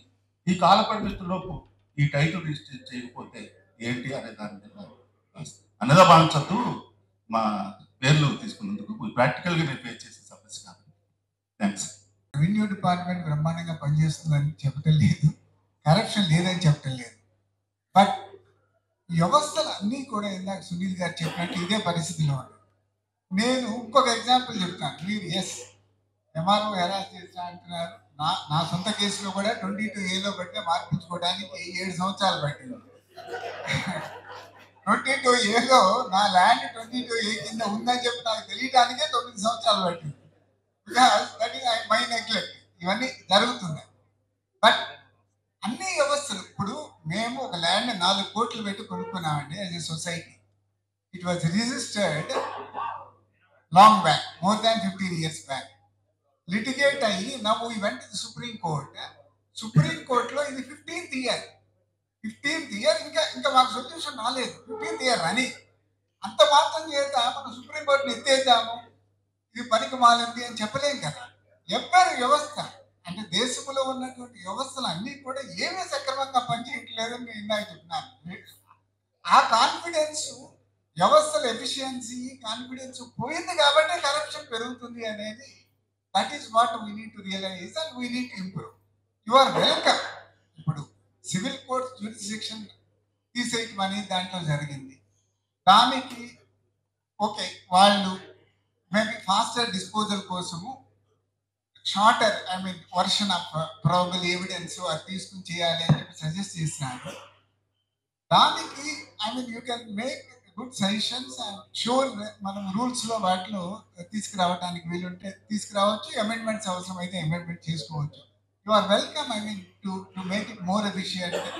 మీరు అన్నట్లు టైం బౌండ్ డిస్పోజల్ సిస్టమ్ ఇవన్నీ కూడా పెట్టబోతున్నాము. ఇది వచ్చిన తర్వాత మీరు అన్నట్లు మనం ఎంఆర్ఓ దగ్గరికి వెళ్ళే అవసరమే ఉండకపోవచ్చు కొంతకాలానికి. That is short. వరకు మన మీ అనుమానాలకి అపోహలకి కూడా ఆన్సర్స్ దొరికాయి. వ్యవస్థలో లోపాలు ఉన్నాయని చెప్పి అంగీకరిస్తున్నారు అందరు కూడా. అంతేకాకుండా ఒక కొత్త చట్టాన్ని ఈరోజు తీసుకొచ్చాం. ఆ చట్టాన్ని అమలు చేయవలసిన బాధ్యత అధికారుల మీద, మా లాయర్ మిత్రుల మీద అంతకంటే ఎక్కువగా ఉంది. థ్యాంక్ సిద్ధార్థ దేవ్ గారు for giving clear clarity and the need and purpose of this act. With the live examples encountered during his reign as Joint Collector, etc., etc. Clear title, absolute title, and in that case, I will reiterate as far as this act is concerned. I was when the Secretary Andhra Pradesh State Council of Higher Education have encountered one such problem. Mufakamja College of Engineering and Engineering, Hyderabad. Now I request Sunil Kumar Garu, advocate and adjunct professor Nalsar University, to speak on the subject. In Nalsar University is instrumental in drafting this act also, and he is part of it, I think. And because of the open minds, I thank Sunil ji also, Sunil Kumar ji, and he is the right person to speak on the subject. I request Sunil Kumar to further clarify. 20 ఏళ్లుగా నల్సార్ విశ్వవిద్యాలయంలో చేతిలో పట్టా పట్టుకొని ఇంకొక 6 నెలలు అయితే 20 ఏళ్ళు అవుతుంది. 20 ఏళ్లుగా కేవలం భూమి అనే అంశం మీదే పనిచేస్తున్నా. ఒక 4 ఏళ్ళు ప్రభుత్వంలో ఉన్న రాజశేఖర రెడ్డి గారు ముఖ్యమంత్రిగా ఉన్నప్పుడు పేదల భూ సమస్యల పరిష్కారానికి గ్రామీణాభివృద్ధి సంస్థలోనే ఒక యంత్రాంగాన్ని పెట్టి పారాలీగల్ వ్యవస్థ పేరుతోటి పేదల భూమి సమస్యలు తీర్చాలని అందులో పనిచేశా. ఒక 10 సంవత్సరాల పాటు ఒక లా professor, Washington university school of లాలో ఒక లా ప్రొఫెసర్ 1969లో ఒక ఇన్స్టిట్యూట్ స్టార్ట్ చేశాడు. ప్రపంచం అంతా కూడా భూమి సమస్యల మీద పనిచేయడానికి. రాయ్ ప్రోస్టర్మ్యాన్, ఆ సంస్థ పేరు రూరల్ డెవలప్మెంట్ ఇన్స్టిట్యూట్. దానికి బాధ్యుడిగా ఒక 10 ఏళ్ళు పనిచేశాను. గడిచిన 5 ఏళ్ళుగా రోజుకి ఒక పని చేస్తున్నా. వారానికి నా 6 రోజులు ఉంటే 6 రోజులు వేరు పనులు చేస్తా. ఒకరోజు అడ్వకేట్గా అవతారం ఎత్తుతా, ఒకరోజు అడ్జంక్ట్ ప్రొఫెసర్, ఒకరోజు ప్రభుత్వాలతో పనిచేస్తుంటా. ఇన్ని మాటలు ఎందుకు చెప్పానంటే, ఈ మధ్యలోనే లీఫ్ అనే ఒక స్వచ్ఛంద సంస్థ పెట్టి గౌరవ హైకోర్టు, తెలంగాణ హైకోర్టుతో కలిసి గ్రామాలలో అగ్రి లీగల్ ఎయిడ్ క్లినిక్లు ఏర్పాటు చేస్తాం రైతులకి న్యాయ సహాయాలు అందించడానికి. ఈ మాటలేదు నేను గొప్ప పనులు చేస్తాను చెప్పట్లా. భూమిని 365 డిగ్రీల చూసే ఒక అదృశ్యం నాకు కలిగింది. పెద్దలందరూ కూడా కొన్ని సమయాల్లోనే వారు ల్యాండ్ మీద పనిచేయగలుగుతారు, డిప్యూటీ కలెక్టర్ గాను జాయింట్ కలెక్టర్ గాను. కానీ నా అదృష్టం ఏంటంటే భూమినే నమ్ముకొని ఉన్నా, భూమి మీదే పనిచేస్తున్నా, భూమి కోసమే పనిచేస్తున్నా 20 ఏళ్ళుగా. కాబట్టి నేను చెప్పబోయే 4 మాటలు నావి కాదు. నేను ఎవరి కోసమైతే ఎవరితోనైతే 20 ఏళ్ళుగా పనిచేస్తున్నానో ఆ రైతుల మాటగా చెప్తాను మేము ముందుకు వచ్చా. ఒక సంతోషం ఏంటంటే ఇంతకుముందు మాట్లాడిన ఇద్దరు పెద్దలు కూడా వాళ్ళ అధికారులాగా మాట్లాడలే, వాళ్ళే రైతుల అవతారం ఎత్తారు, వాళ్ళే భూమి యజమానుల అవతారం ఎత్తి మాట్లాడాక ఇక నేను మాట్లాడాల్సిన చాలా తక్కువనే ఉంటది. కానీ ఆ తక్కువ కూడా కొన్ని వారు ప్రస్తావన చేయని కొన్ని మాటలు మీ దృష్టికి తీసుకొస్తా. అవన్నీ చెప్పే ముందు నాకు ఒక పుస్తకం గుర్తొస్తుంది. పెద్దలు అజయ్ కళ్యాణ్ గారు అక్కడ కూర్చున్నప్పుడు ఒక మాట చెప్పారు. ఒక పెద్ద ఆయన ఒక పుస్తకం రాశాడు సార్, ఆ పెద్దాన్ని గుర్తు చేసుకోవాలి, ఆ పుస్తకాన్ని గుర్తు చేసుకోవాలి, ఆ తర్వాత మిగతా మాట్లాడతాం. ఇప్పుడు ఏదైతే వ్యవస్థ గురించి మనం మాట్లాడుతున్నామో, ల్యాండ్ టైటిలింగ్ తీసుకురావాలి, టైటిల్ గ్యారెంటీ తేవాలి, భూమి హక్కులకి ప్రభుత్వమే పూర్తి హామీగా ఉండే, భూమి హక్కులకి ప్రభుత్వమే జిమ్మదారి వహించే వ్యవస్థ కోసం మనం ఏదైతే మాట్లాడుతున్నామో దానికి అంకురార్పణ పెద్దలు ప్రస్తావన చేశారు. ఆస్ట్రేలియాలో టారెన్స్ అనే ఒక వ్యక్తి మొదలుపెట్టి అక్కడ అమలు చేయడం అని జరిగిన సందర్భంలో భారతదేశంలో కూడా మనం రిజిస్ట్రేషన్ చట్టం తీసుకొచ్చినప్పుడు దీని మీద చర్చ జరిగింది. స్టాంప్స్ రిజిస్ట్రేషన్ యాక్ట్ వచ్చినప్పుడు జరిగింది. ROR చట్టం తీసుకొచ్చినప్పుడు ఈ చర్చ జరిగింది 71లో. ఇట్లాంటి వ్యవస్థ తేవాలా వద్దా. అన్నిటికంటే కీలకంగా ఈ దేశానికి ప్రధానమంత్రిగా పనిచేసిన డాక్టర్ మన్మోహన్ సింగ్ గారు ప్లానింగ్ కమిషన్ డెప్యూటీ చైర్మన్ గా చేశారు వారు. ఆ సందర్భంలో ఒక కమిటీ వేశారు. భారతదేశంలో భూమి రికార్డుని అధ్యయనం చేసి ఎలాంటి రికార్డు వ్యవస్థ ఉంటే బాగుంటుందో సూచించండి అని చెప్పి ఒక ప్రొఫెసర్ గా బాధ్యత అప్పచెప్పారు. Professor DC Wadhwa, Gokhale institute లో పనిచేస్తారు వారు, పుణేలో ఉంటారు. గొప్ప వ్యక్తి, భూములకు సంబంధించి బాగా పనిచేశారు. వారు దేశమంతా తిరిగారు, ఉమ్మడి ఆంధ్రప్రదేశ్ కూడా వచ్చారు. నా ఫైనల్ రిపోర్ట్ ఇవ్వలే కానీ ఒక ప్రిలిమినరీ రిపోర్ట్ 1989లో ఇచ్చారు. ఆ నివేదికలో వారు చెప్పిన అంశం ఏంటంటే భారతదేశం ముందుకెళ్లాలంటే, మనం ప్రపంచంతో పోటీ పడాలంటే ఇప్పుడున్న రికార్డు వ్యవస్థ తొలగించి టైటిల్ గ్యారంటీ వ్యవస్థ వస్తేనే సాధ్యమవుతుందని రికమెండేషన్ ఇచ్చారు. కానీ ఎవరు పట్టించుకోలేదు. ఆయన ఇటీవల చనిపోయారు. చనిపోయే ముందు ఒక పుస్తకం రాశారు, మార్కెట్లో అందుబాటులో తెలియదు కానీ పుస్తకం పేరేంటంటే నేను నిందిస్తున్నాను, ఐ అక్యూజ్. బుక్ పేరు ఐ అక్యూజ్. ఎవరిని అక్యూజ్ చేస్తున్నాడు? ప్రధానమంత్రి దగ్గర నుంచి రాష్ట్రాల ముఖ్యమంత్రిగా పనిచేసిన వాళ్ళందరి పేర్లు రాసుకుంటూ, పలానా పేరు రాసుకుంటూ, ఇక వీళ్ళందరూ కూడా ఇంక్లూడింగ్ మన PV నరసింహరావు గారి పేరు, సోనియా గాంధీ గారి పేరు, రాజశేఖర రెడ్డి గారి పేరు, అందరి పేర్లు రాసుకుంటూ దాంట్లో వీళ్ళందరూ కూడా టైటిల్ గ్యారంటీ చట్టం తేలేకపోయారు కాబట్టి నేను నిందిస్తున్నాను అన్నాడు. నేను చాలా సందర్భాల్లో ఒక మాట చెప్తూ వస్తున్నాను, ఈరోజు చెప్పిన తర్వాతే మిగతా మాట్లాడతాం. వారు కనుక బ్రతికుంటే, వారు కనుక ఈ రోజున ఈ దేశంలో ఇంకా ఉంటే తప్పకుండా ఇంకొక పుస్తకం రాసేవారు. ఆంధ్రప్రదేశ్ చట్టం చూసిన తర్వాత నేను కీర్తిస్తున్నాను, వారు ఇంకొక బుక్ రాస్తారని నా ప్రగాఢమైన సంకల్పం. వారు రాయకపోయినా పెద్దలందరూ అనుమతితోటి వారి అనుభవాల ఆధారంగా మనమే ఆ పుస్తకం రాయాలి, నేనే దానికి ముందు పడతాను. మన అందరం దాంట్లో ఆర్టికల్స్ కాంట్రిబ్యూట్ చేయాలి. ఎందుకంటున్నానంటే మనం ఈ రోజైతే ఏ సమస్యను అయితే తీర్చదలుచుకున్నామో ఈ చట్టం ద్వారా, చాలా చిన్న సమస్య ఏమి కాదు, చాలా పెద్ద సమస్యని మనం ఈ చట్టం ద్వారా పరిష్కరిస్తున్నాం. దీన్ని మాట్లాడబోయే ముందు ఒక 2 అంశాలు మీ ముందు ఉంచుతాం. ఈ రోజున భూములకు సంబంధించి బేసిక్ ప్రిన్సిపల్స్ మనం ఏం పాటిస్తున్నామో రాబోయే 2 ఏళ్లలో భారతదేశం ఎక్కడికి వెళ్ళాలని అనుకుంటుంది. ప్లానింగ్ కమిషన్, అదేవిధంగా ఇటీవలనే డిపార్ట్మెంట్ ఆఫ్ ల్యాండ్ రిసోర్స్ వాళ్ళు భారత పార్లమెంట్కి ఒక నివేదిక ఇచ్చారు. భూములకు సంబంధించి భారతదేశం ఏం చేయాలనుకుంటుంది, ఏం సాధించాలి. ఈ రెండింటిని ప్రస్తావించిన తర్వాత నేను మళ్ళీ టైటిల్ గ్యారెంటీకి వెళ్తాను. ఈ రోజున భూమి ఎవరిది అంటే ఎవరి చేతిలో ఎక్కువ కాగితాలు ఉంటే వాళ్ళని భూమి, అలాంటి పరిస్థితి. ఎందుకంటే ఎన్ని రికార్డుల పేర్లు ఎక్కువ ఉంటే మనం రేపొద్దున భూమి నాది కాదని ఎవడంటే కోర్టులో కొట్లాడడానికి అవకాశం ఉంటుంది. కాబట్టి we live in a system called presumptive land records. అంటే ఇంతకుముందు పెద్దలు ప్రస్తావన చేశారు, ఏ రికార్డు 30-40 భూమి రికార్డు అన్నింటిలో సునీల్ కుమార్ పట్టదారి పేరున్నాడు. రేపొద్దున ఎవరు అనిల్ అని వస్తాడు, అవన్నీ కరెక్టే కానీ నా దగ్గర ఇంకో 4 వేరే కాగితాలు ఉన్నాయి, అసలు ఆయన టైటిల్ ఆయన కాదని కోర్టులో కొట్లాడితే రేపొద్దున కోర్టు నాది కాదని భావిస్తే ఆ రికార్డు కొట్టేస్తారు, ఆయన భూ యజమానిగా డిక్లేర్ చేస్తారు. వీళ్ళు ఉన్నంత మాత్రాన ఓనర్ అని చెప్పడానికి లేదు. ఒకటి. రెండోది, ఇన్ని శాఖలు భూమికి రికార్డు నిర్వహిస్తాయి కానీ ఏ శాఖ కూడా ఆ రికార్డుకు గ్యారంటీ ఇవ్వదు. ఎందుకంటే మనం ఇప్పటిదాకా తయారు చేసుకున్న రికార్డులన్నీ కూడా కేవలం ఒకే ఒక్క అవసరం కోసం చేసుకున్నాం. ఎవరి నుంచి ఎంత పన్ను వసూలు చేయాలో నిర్ధారణ చేసుకోవడానికి తయారైన రికార్డులన్నీ కూడా. ఆ తర్వాత 6వ చట్టం వచ్చినాక ఇంకొక పర్పస్ దానికి పెట్టాం. పన్ను వసూలు మాత్రమే కాకుండా ఎవరైతే భూమి దుంటున్నారో వాళ్ళ దగ్గర ఒక కాగితాన్ని కనుక మనం సృష్టిస్తే ఆయన పోయి బ్యాంకులో రుణం తెచ్చుకుంటాడు, లేకపోతే విత్తనాలు ఎరువులో పురుగు మందులో తెచ్చుకోవడానికి మాటికి వచ్చి రెవెన్యూ రికార్డులు అడగకుండా ఆయన చేతిలో కాగితం పెట్టాను తప్ప పెద్దలు అజయ్ కల్లం గారు అన్నట్టుగా ఎవరిని యజమానం చేస్తానికి ఎప్పుడు కాగితం రాయలేదు. ఇప్పటిదాకా నన్ను యజమానం చేస్తానికో ఇంకొకరు యజమానం చేస్తానికి ప్రభుత్వం ఎప్పుడు ఏ కాగితం రాయలేదు. అది ఒక సమస్య అయితే, రెండోది ఈ రోజు నన్ను ఈ హోటల్కి రావాలి, ఇక్కడ మీటింగ్ ఉందని నన్ను ఇన్వైట్ చేశారు. ఎవరిని అడగకుండా హైదరాబాద్ లో తార్నాకలో నా ఆఫీస్ లో కారు ఎక్కితే ఇక్కడికి నేను వచ్చి చేరుకున్నా. ఆ హోటల్ ముందు కారు దిగిన, బయట బోర్డు కనపడింది, లోపలికి వచ్చేసా. ఇప్పుడు నేను తాడేపల్లి ఈ గ్రామం సర్వే నెంబర్ 3 అని చెప్తా. మనం అందరం పోదాం మన రికార్డు పట్టుకొని. మీరు ఒకటి చూపిస్తారు, సార్ గిది సర్వే నెంబర్ అంటారు, ఇంకోటి చెప్తాడు, సర్వే ఒకటి చెప్తారు. సార్ పెద్దలు డైరెక్టర్ ఉన్నారు, కమిషనరే ఉన్నారు, సర్వే సర్టిఫికేట్ శాఖ కమిషనర్ గారు పోతే సునీల్ ఇది కాదు, దాని సర్వే స్టోర్ అక్కడ ఉంది, కొలుసుకొని వస్తే ఈ నెంబర్ కాదు పక్క నెంబర్ అంటాడు. ఇది మరి where is a unique identity any person. Sunil అంటే నేను ఒక్కనే ఉంటాను, నా పేరు నా డిగ్రీను మా నాన్న పేరు మా అమ్మ పేరు చెప్తే మా ఊరి పేరు చెప్తే నేను తప్ప ప్రపంచంలో ఇంకొకటి ఉన్నాడు. మరి ల్యాండ్కి యూనిక్ ఐడెంటిటీ ఉందా? పలానా సర్వే నెంబరు పలానా ప్లాట్ నెంబరు అంటే ఇదే సర్వే నెంబరు అంటే హక్కులకి స్పష్టత లేదు, హద్దులకి స్పష్టత లేని ఒక వ్యవస్థలో మనం బ్రతుకుతున్నాం. దాంతో పాటుగా ఏ సమస్య వస్తే భూమికి సంబంధించి ఎక్కడికి పోవాలనే ఏ చట్టం మన స్పష్టంగా చెప్తుందా? నా కడుపు నొప్పి వస్తే ఈ డాక్టర్ దగ్గరికి పోవాలి, నాకేమన్నా కాలు విరిగిందంటే పలానా ఆర్థోపెడిషన్ దగ్గరికి పోవాలి, నాకు గుండె ట్రబుల్ ఉందంటే పలానా కార్డియాలజిస్ట్ దగ్గరికి పోవాలనే క్లారిటీ ఉంది. కానీ ఏ భూమి సమస్య వస్తే నేను తహసీల్దార్ దగ్గరికి పోవాలా, కలెక్టర్ దగ్గరికి పోవాలా, సీఎం గారి దగ్గరికి పోవాలా, ఎమ్మెల్యే మంత్రి దగ్గరికి పోవాలా? ఎక్కడ క్లారిటీ ఉంది?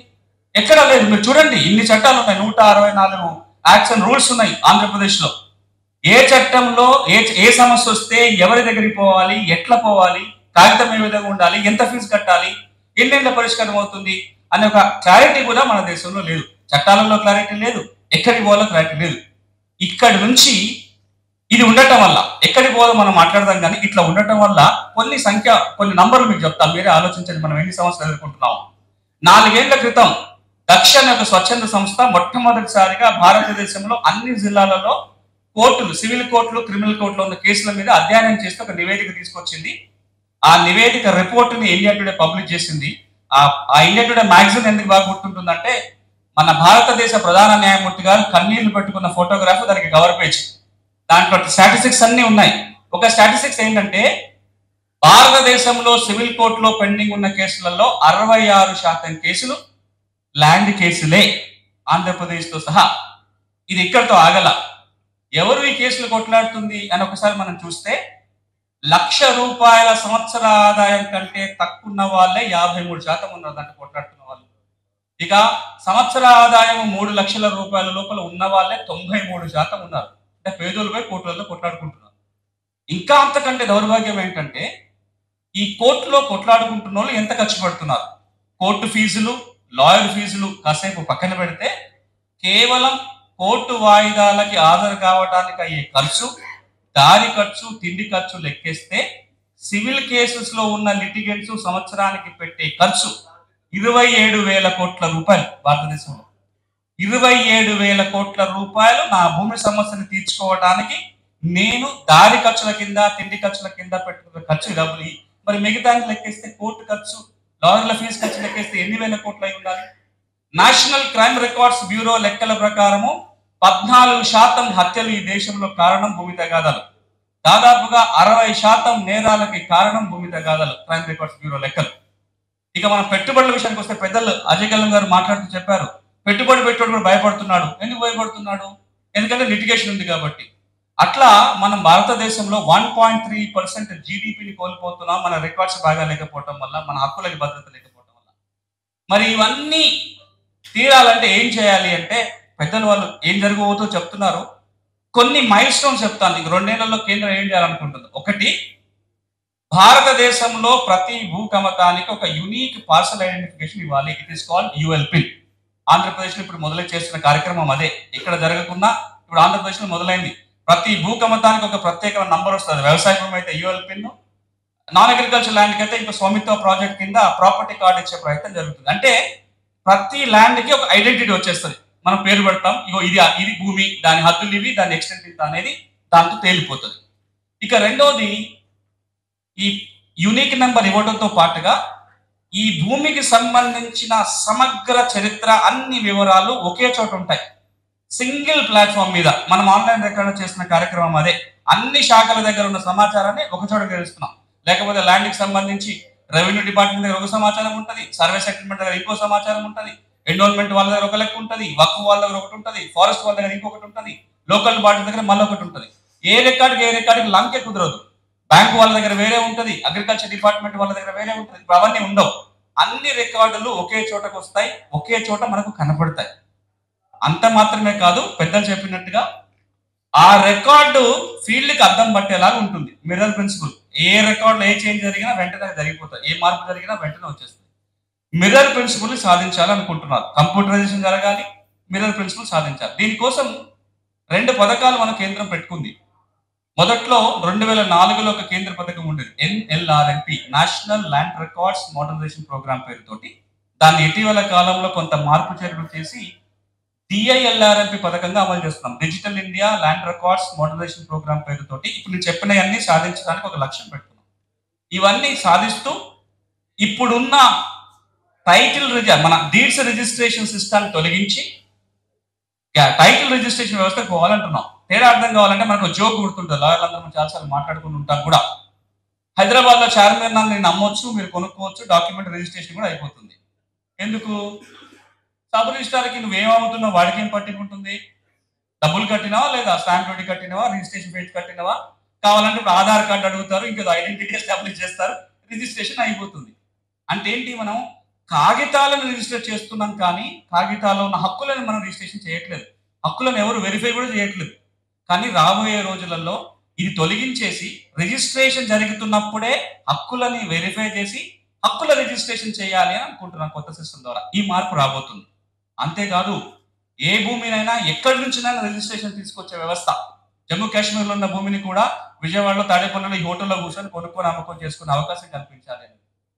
దాంతో పాటుగా ఆంధ్రప్రదేశ్లో ఉన్న భూమి రికార్డులు తెలుగులో కనబడతాయి. కర్ణాటకలో ఉన్నాయని భూమి రికార్డు చదువుకోవాలనుకుంటున్నాడు. ఇప్పుడు అవకాశం ఉంటుందా? ఏముండదు. కానీ రాబోయే సిస్టంలో ఏ రాష్ట్రంలో ఉన్న భూమి రికార్డు వాళ్ళు ఎంటర్ చేయగానే 16 భాషలు మారిపోతుంది. ఏ రాష్ట్రం రికార్డు అయినా మనం ఎక్కడైనా చదువుకోవడానికి అవకాశం ఉంటుంది.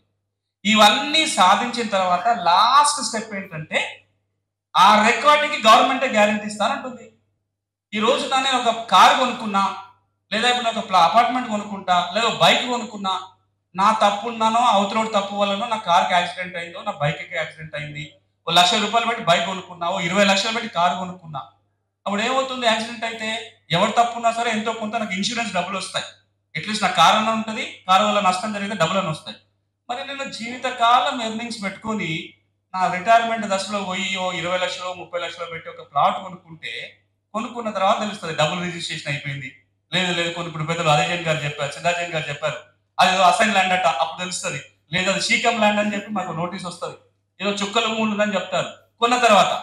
మరి అప్పుడు ఏమైతుంది? నాకు నా సర్వస్వం ధారపోసి కొనుక్కున్న ఆస్తి కాస్త బూడిలో పోసిన పన్నీరు అవుతుంది, డబ్బులు రావు, భూమి మిగలదు. ఇప్పుడు ప్రభుత్వం ముందుకు వచ్చి ఏమంటది? బాబు, నువ్వు కనుక భూములు కొనుక్కుంటే రిజిస్ట్రేషన్ కనుక అయిపోతే నీ రికార్డుకి నేనే గ్యారంటీ ఉంటా, ఒకవేళ ఏమన్నా టైటిల్కి ఇబ్బంది అయ్యి నష్టపోవాల్సిన పరిస్థితి వస్తే నేను ఇన్సూరెన్స్ డబ్బులు ఇస్తా అని చెప్తున్నారు. మరి మనకేం నష్టం వస్తుంది? గవర్నమెంట్ నీ హక్కుకి నేను గ్యారంటీగా నిలబడతాను, నీకు నష్టం జరిగితే నేను ఇన్సూరెన్స్ డబ్బులు కట్టిస్తాను అన్నప్పుడు అసలు రాష్ట్రం మొత్తం పండగ చేసుకోవాల్సిన ఈ చట్టం అపోహలు వస్తున్నాయి, అనుమానాలు వస్తున్నాయి, ఇది నల్ల చట్టము, ఇది ఇంకేదో అనుకున్నప్పుడు కొంత అంటే భూమి హక్కుల మీద పనిచేసే వాడిగా ఇబ్బంది అనిపిస్తుంది. తర్వాత ఒకసారి లోతుగా ఆలోచించి అది కూడా చూడాలి, ఎందుకు వస్తుంది? మరి ఇంత మంచి చట్టం కదా, ఇంత మంచి చట్టాన్ని తీసుకొస్తున్నప్పుడు ఎందుకు జరుగుతుందంటే ఇప్పటిదాకా లేని చట్టం. భారతదేశంలో ఇట్లాంటి ప్రయత్నం ఇప్పటిదాకా జరగలే. ఎప్పటి నుంచి మొదలు పెట్టినాం? 89లో రిపోర్ట్ వచ్చింది. 2004లో NRLMP పథకాన్ని రూపొందించుకున్నాం. ఆ తర్వాత ఆ పథకం వచ్చినాక మొట్టమొదటి మోడల్ చట్టం 2009లో తయారు చేసుకున్నాం. ఈరోజు ఆంధ్రప్రదేశ్ ప్రభుత్వం ఏదైతే చట్టం చేసిందో అదొక ముసాయిదా రూపకంగా కేంద్ర ప్రభుత్వం రూపొందించింది 2009లో. 2011లో ఒక ముసాయిదా చట్టం వచ్చింది, 2015లో ఒకటి వచ్చింది.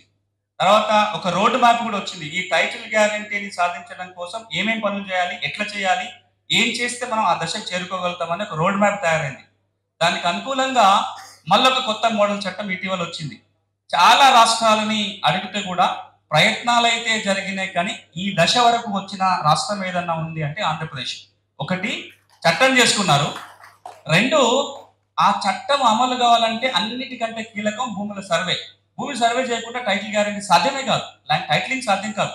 ఇప్పటికే ఆంధ్రప్రదేశ్ ప్రభుత్వం వ్యవసాయ భూముల్ని, వ్యవసాయేతర భూముల సర్వే చేస్తుంది. కాబట్టి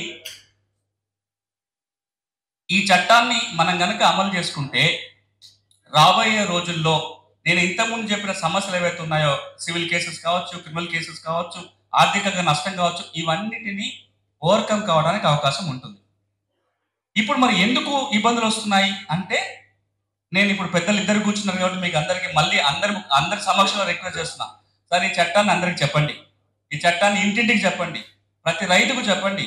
ఈ చట్టం ద్వారా ఏం జరగబోతుంది, వాళ్ళ ఇంటికి ఏం మేలు చేయబోతుంది కనుక ఒక్కసారి రైతుకు అర్థమైతే మనం ఇక్కడ కూర్చొని మాట్లాడుకోవాల్సిన అవసరం ఉండదు. రైతులే చెప్తారు, మీ చట్టాన్ని మీరు తొందరగా అమలు చేయండి అని చెప్పి రైతులు అడుగుతారు. ఇక ఇంకొక అనుమానం ఎందుకు వస్తుందంటే, I should speak like a lawyer. I'm a trained lawyer. 20 years గా లాయర్గా ఆర్గ్యూ చేసినప్పుడు లీగల్ కమ్యూనిటీలో 2 అనుమానాలు ఉన్నాయి. ఒకటి, ఈ కేసులు ఒక్కసారి పెరిగిపోతాయి కదా, టైటిల్ చట్టం రాగానే విపరీతంగా కేసులు పెరుగుతాయి, సమస్యలు చాలా ఉంటాయి. కాబట్టి ప్రతి వాళ్ళు ఈ కేసులు ఇంకొక మాట కూడా చెప్పాలి. ROR చట్టం కింద మనం 1B ఎంటర్ చేసుకున్నా, పాస్బుక్ తెచ్చుకోకపోయినా రికార్డులో కనుక ఇబ్బందులు ఉంటే 20 ఏళ్ల తర్వాత గుర్తొచ్చి కూడా సార్ కనుక కలెక్టర్గా ఉండుంటే, జేసీగా ఉన్నప్పుడు, సార్ నా రికార్డు 20 ఏళ్ల కింద తప్పు జరిగింది, కరెక్షన్ చేయండి అని పిటిషన్ పెట్టుకుంటే కూడా వాళ్ళకి అధికారం ఉండేటివి, కరెక్షన్ చేస్తే స్కోప్ ఉండేది. కానీ ఈ రోజున ఈ టైటిల్ గ్యారెంటీ చట్టం వచ్చిన తర్వాత ఒక కాల పరిమితి ఉంది. ఇంత కాలం తర్వాత మీరు మళ్ళీ దీన్ని ఛాలెంజ్ చేయడానికి వీలు లేదు అన్నారు. ఇది ఒకటి సందేహాలకు, భయాలకు దారితీస్తుంది. కేసులు ఎక్కడికి వెళ్ళి వాదించాలి, ఎలాంటి కోర్టులు పెట్టబోతున్నారు, ఎలాంటి అథారిటీ ఉండబోతుంది, అందులో ఎవరు ఉండబోతున్నారు అనే ఒక అనుమానం వల్ల కూడా కొన్ని భయాలు పెరుగుతున్నాయి లీగల్ కమ్యూనిటీలో. మూడోది ఏంటంటే, కేసుల కాల పరిమితి, ఎంత కాలంలో పరిష్కారం అవుతాయి, లాయర్లకు ఏమైనా కేసులు ఏమైనా తగ్గిపోతాయో ఒక అనుమానం కూడా ఉండొచ్చు. అందరూ ఆ మాట ఓపెన్ గా మాట్లాడకపోయినా నేను ఆ మాట తీసుకొని కూడా చెప్పాలి. ఒక్కసారి టైటిల్ గ్యారంటీ అమల్లోకి వచ్చిన దేశాల సంఖ్య మనం చూస్తే దాదాపు 90 దేశాలలో ఈ టైటిల్ గ్యారంటీ చట్టం రకాల రూపాలలో అమల్లో ఉంది. అక్కడ అందరికీ లాయర్లకి పని ఎక్కువ పెరిగిపోయింది. దే చార్జ్ మోర్ ఫీ దాన్ అని బిఫోర్. ఎందుకు ఈసారి ఇంకా కొంచెం ఎక్కువ పని? ఎందుకు? ప్రజలకు మంచి జరుగుతుందంటే, మంచి జరగడం కోసం కొట్లాటంలో మేమే ముందుంటాం, మంచి జరిగేలాగా చూడటం కూడా మేమే ముందుంటాం. కాబట్టి ఈ రోజున ఆంధ్రప్రదేశ్ కూడా లాయర్సే చట్టానికి ఛాంపియన్స్ కావాలి. ఈ చట్టం యొక్క ఫలితాలన్నీ ప్రజలకు తీసుకెళ్లటంలో కూడా లీగల్ కమ్యూనిటీ ముందుంటుందని ప్రభుత్వానికి చెప్తాం. ఒక్కసారి గట్టిగా చప్పట్లు కొట్టి ఈ రాష్ట్రానికి మెసేజ్ ఇద్దాం. ఇక ముగించే ముందు ఇంకొక రిక్వెస్ట్ కూడా. చట్టం అయితే వచ్చింది, చట్టం అమల్లోకి డేట్ నోటిఫై అయిపోయింది, రూల్స్ రావాల్సి ఉంది. కాబట్టి రూల్స్ తయారు చేసేటప్పుడు, కొత్త వ్యవస్థల్ని రూపొందించేటప్పుడు ఇంతకుముందు కన్సల్ట్ చేసినట్టుగానే విస్తృతంగా అందరి అభిప్రాయాలు తీసుకొని ప్రాసెస్ కూడా సింపుల్గా ఉండేటట్టుగా, ఈ ప్రాసెస్లో మళ్ళీ ఎవరికి నష్టం జరగకుండా కనుక జాగ్రత్తలు తీసుకున్నట్లయితే ఈ చట్టాన్ని పూర్తిగా అమలు చేయడానికి ఇదే స్పీడ్లో వెళ్తే ఇంకో 1-2 సంవత్సరాలలో పూర్తి చేయొచ్చు. ఇది పూర్తయిపోతే ఆంధ్రప్రదేశ్ రాష్ట్రమే దేశంలో ముందంజలో ఉండడానికి ఇదే ఒక దోహదం చేస్తుంది. We will be a number 1 state in the country if we implement this law in its true spirit. ఇక ఇంకొక మాట నేను చెప్పకుండా ఉండలేను. రైతుల కష్టాలు చూస్తే భూమి ఉండి కూడా కాగితం సరిగ్గా లేక, కాగితం ఉన్న రికార్డు సరిగ్గా లేదనో, పాస్బుక్ లేదనో, ఒక్కసారి గ్రామాలకు వెళ్ళి చూడండి, కొన్ని వందల వేల జీవితాలు నాశనం అయిపోయినాయి. ఒక క్రిమినల్ కేసు ఉందంటే ఒక వ్యక్తికి ఇబ్బంది, కానీ ఒక కుటుంబం నుంచి భూమి పోయింది అంటే ఒక తరాలుగా నాశనం అయిపోతాయి. ఒక కేసు మీ ముందు నుంచి ముగిస్తా. నా మొదటి కేసు నల్సార్ నుంచి బయటికి రాగానే పారాలీగల్ ప్రోగ్రామ్ డిజైన్ చేస్తున్నప్పుడు ఫస్ట్ కేసు ఆదిలాబాద్ లో అప్పటి మంత్రి జయరాం రమేష్, ఆంధ్రప్రదేశ్ రాష్ట్రంలో ప్రతి రైతుకు తన భూమి మీద భద్రత వచ్చి, భూమి ఉన్న చేతిలోనే కాగితాలుండి సంతోషంగా ఉండగలిగితే వాళ్ళు ఇచ్చే బ్లెస్సింగ్సే మనందరికీ నిజమైన ఫీజు అవుతుంది. అలా ఆ దశగా మనం అందరం పనిచేస్తామని, రాబోయే రోజుల్లో ఆంధ్రప్రదేశ్ భూ వివాద రహిత రాష్ట్రంగా తయారు కావాలని, అందులో మనందరి పాత్ర ఉండాలని కోరుకుంటూ ఈ అవకాశం ఇచ్చిన పెద్దలందరికీ మళ్ళొకసారి పేరు పేరు నా ధన్యవాదాలు తెలుపుకుంటూ thank you very much. Subscribe చేయండి. Please do subscribe to Please like, share and subscribe to top Telugu TV. Top Telugu TV.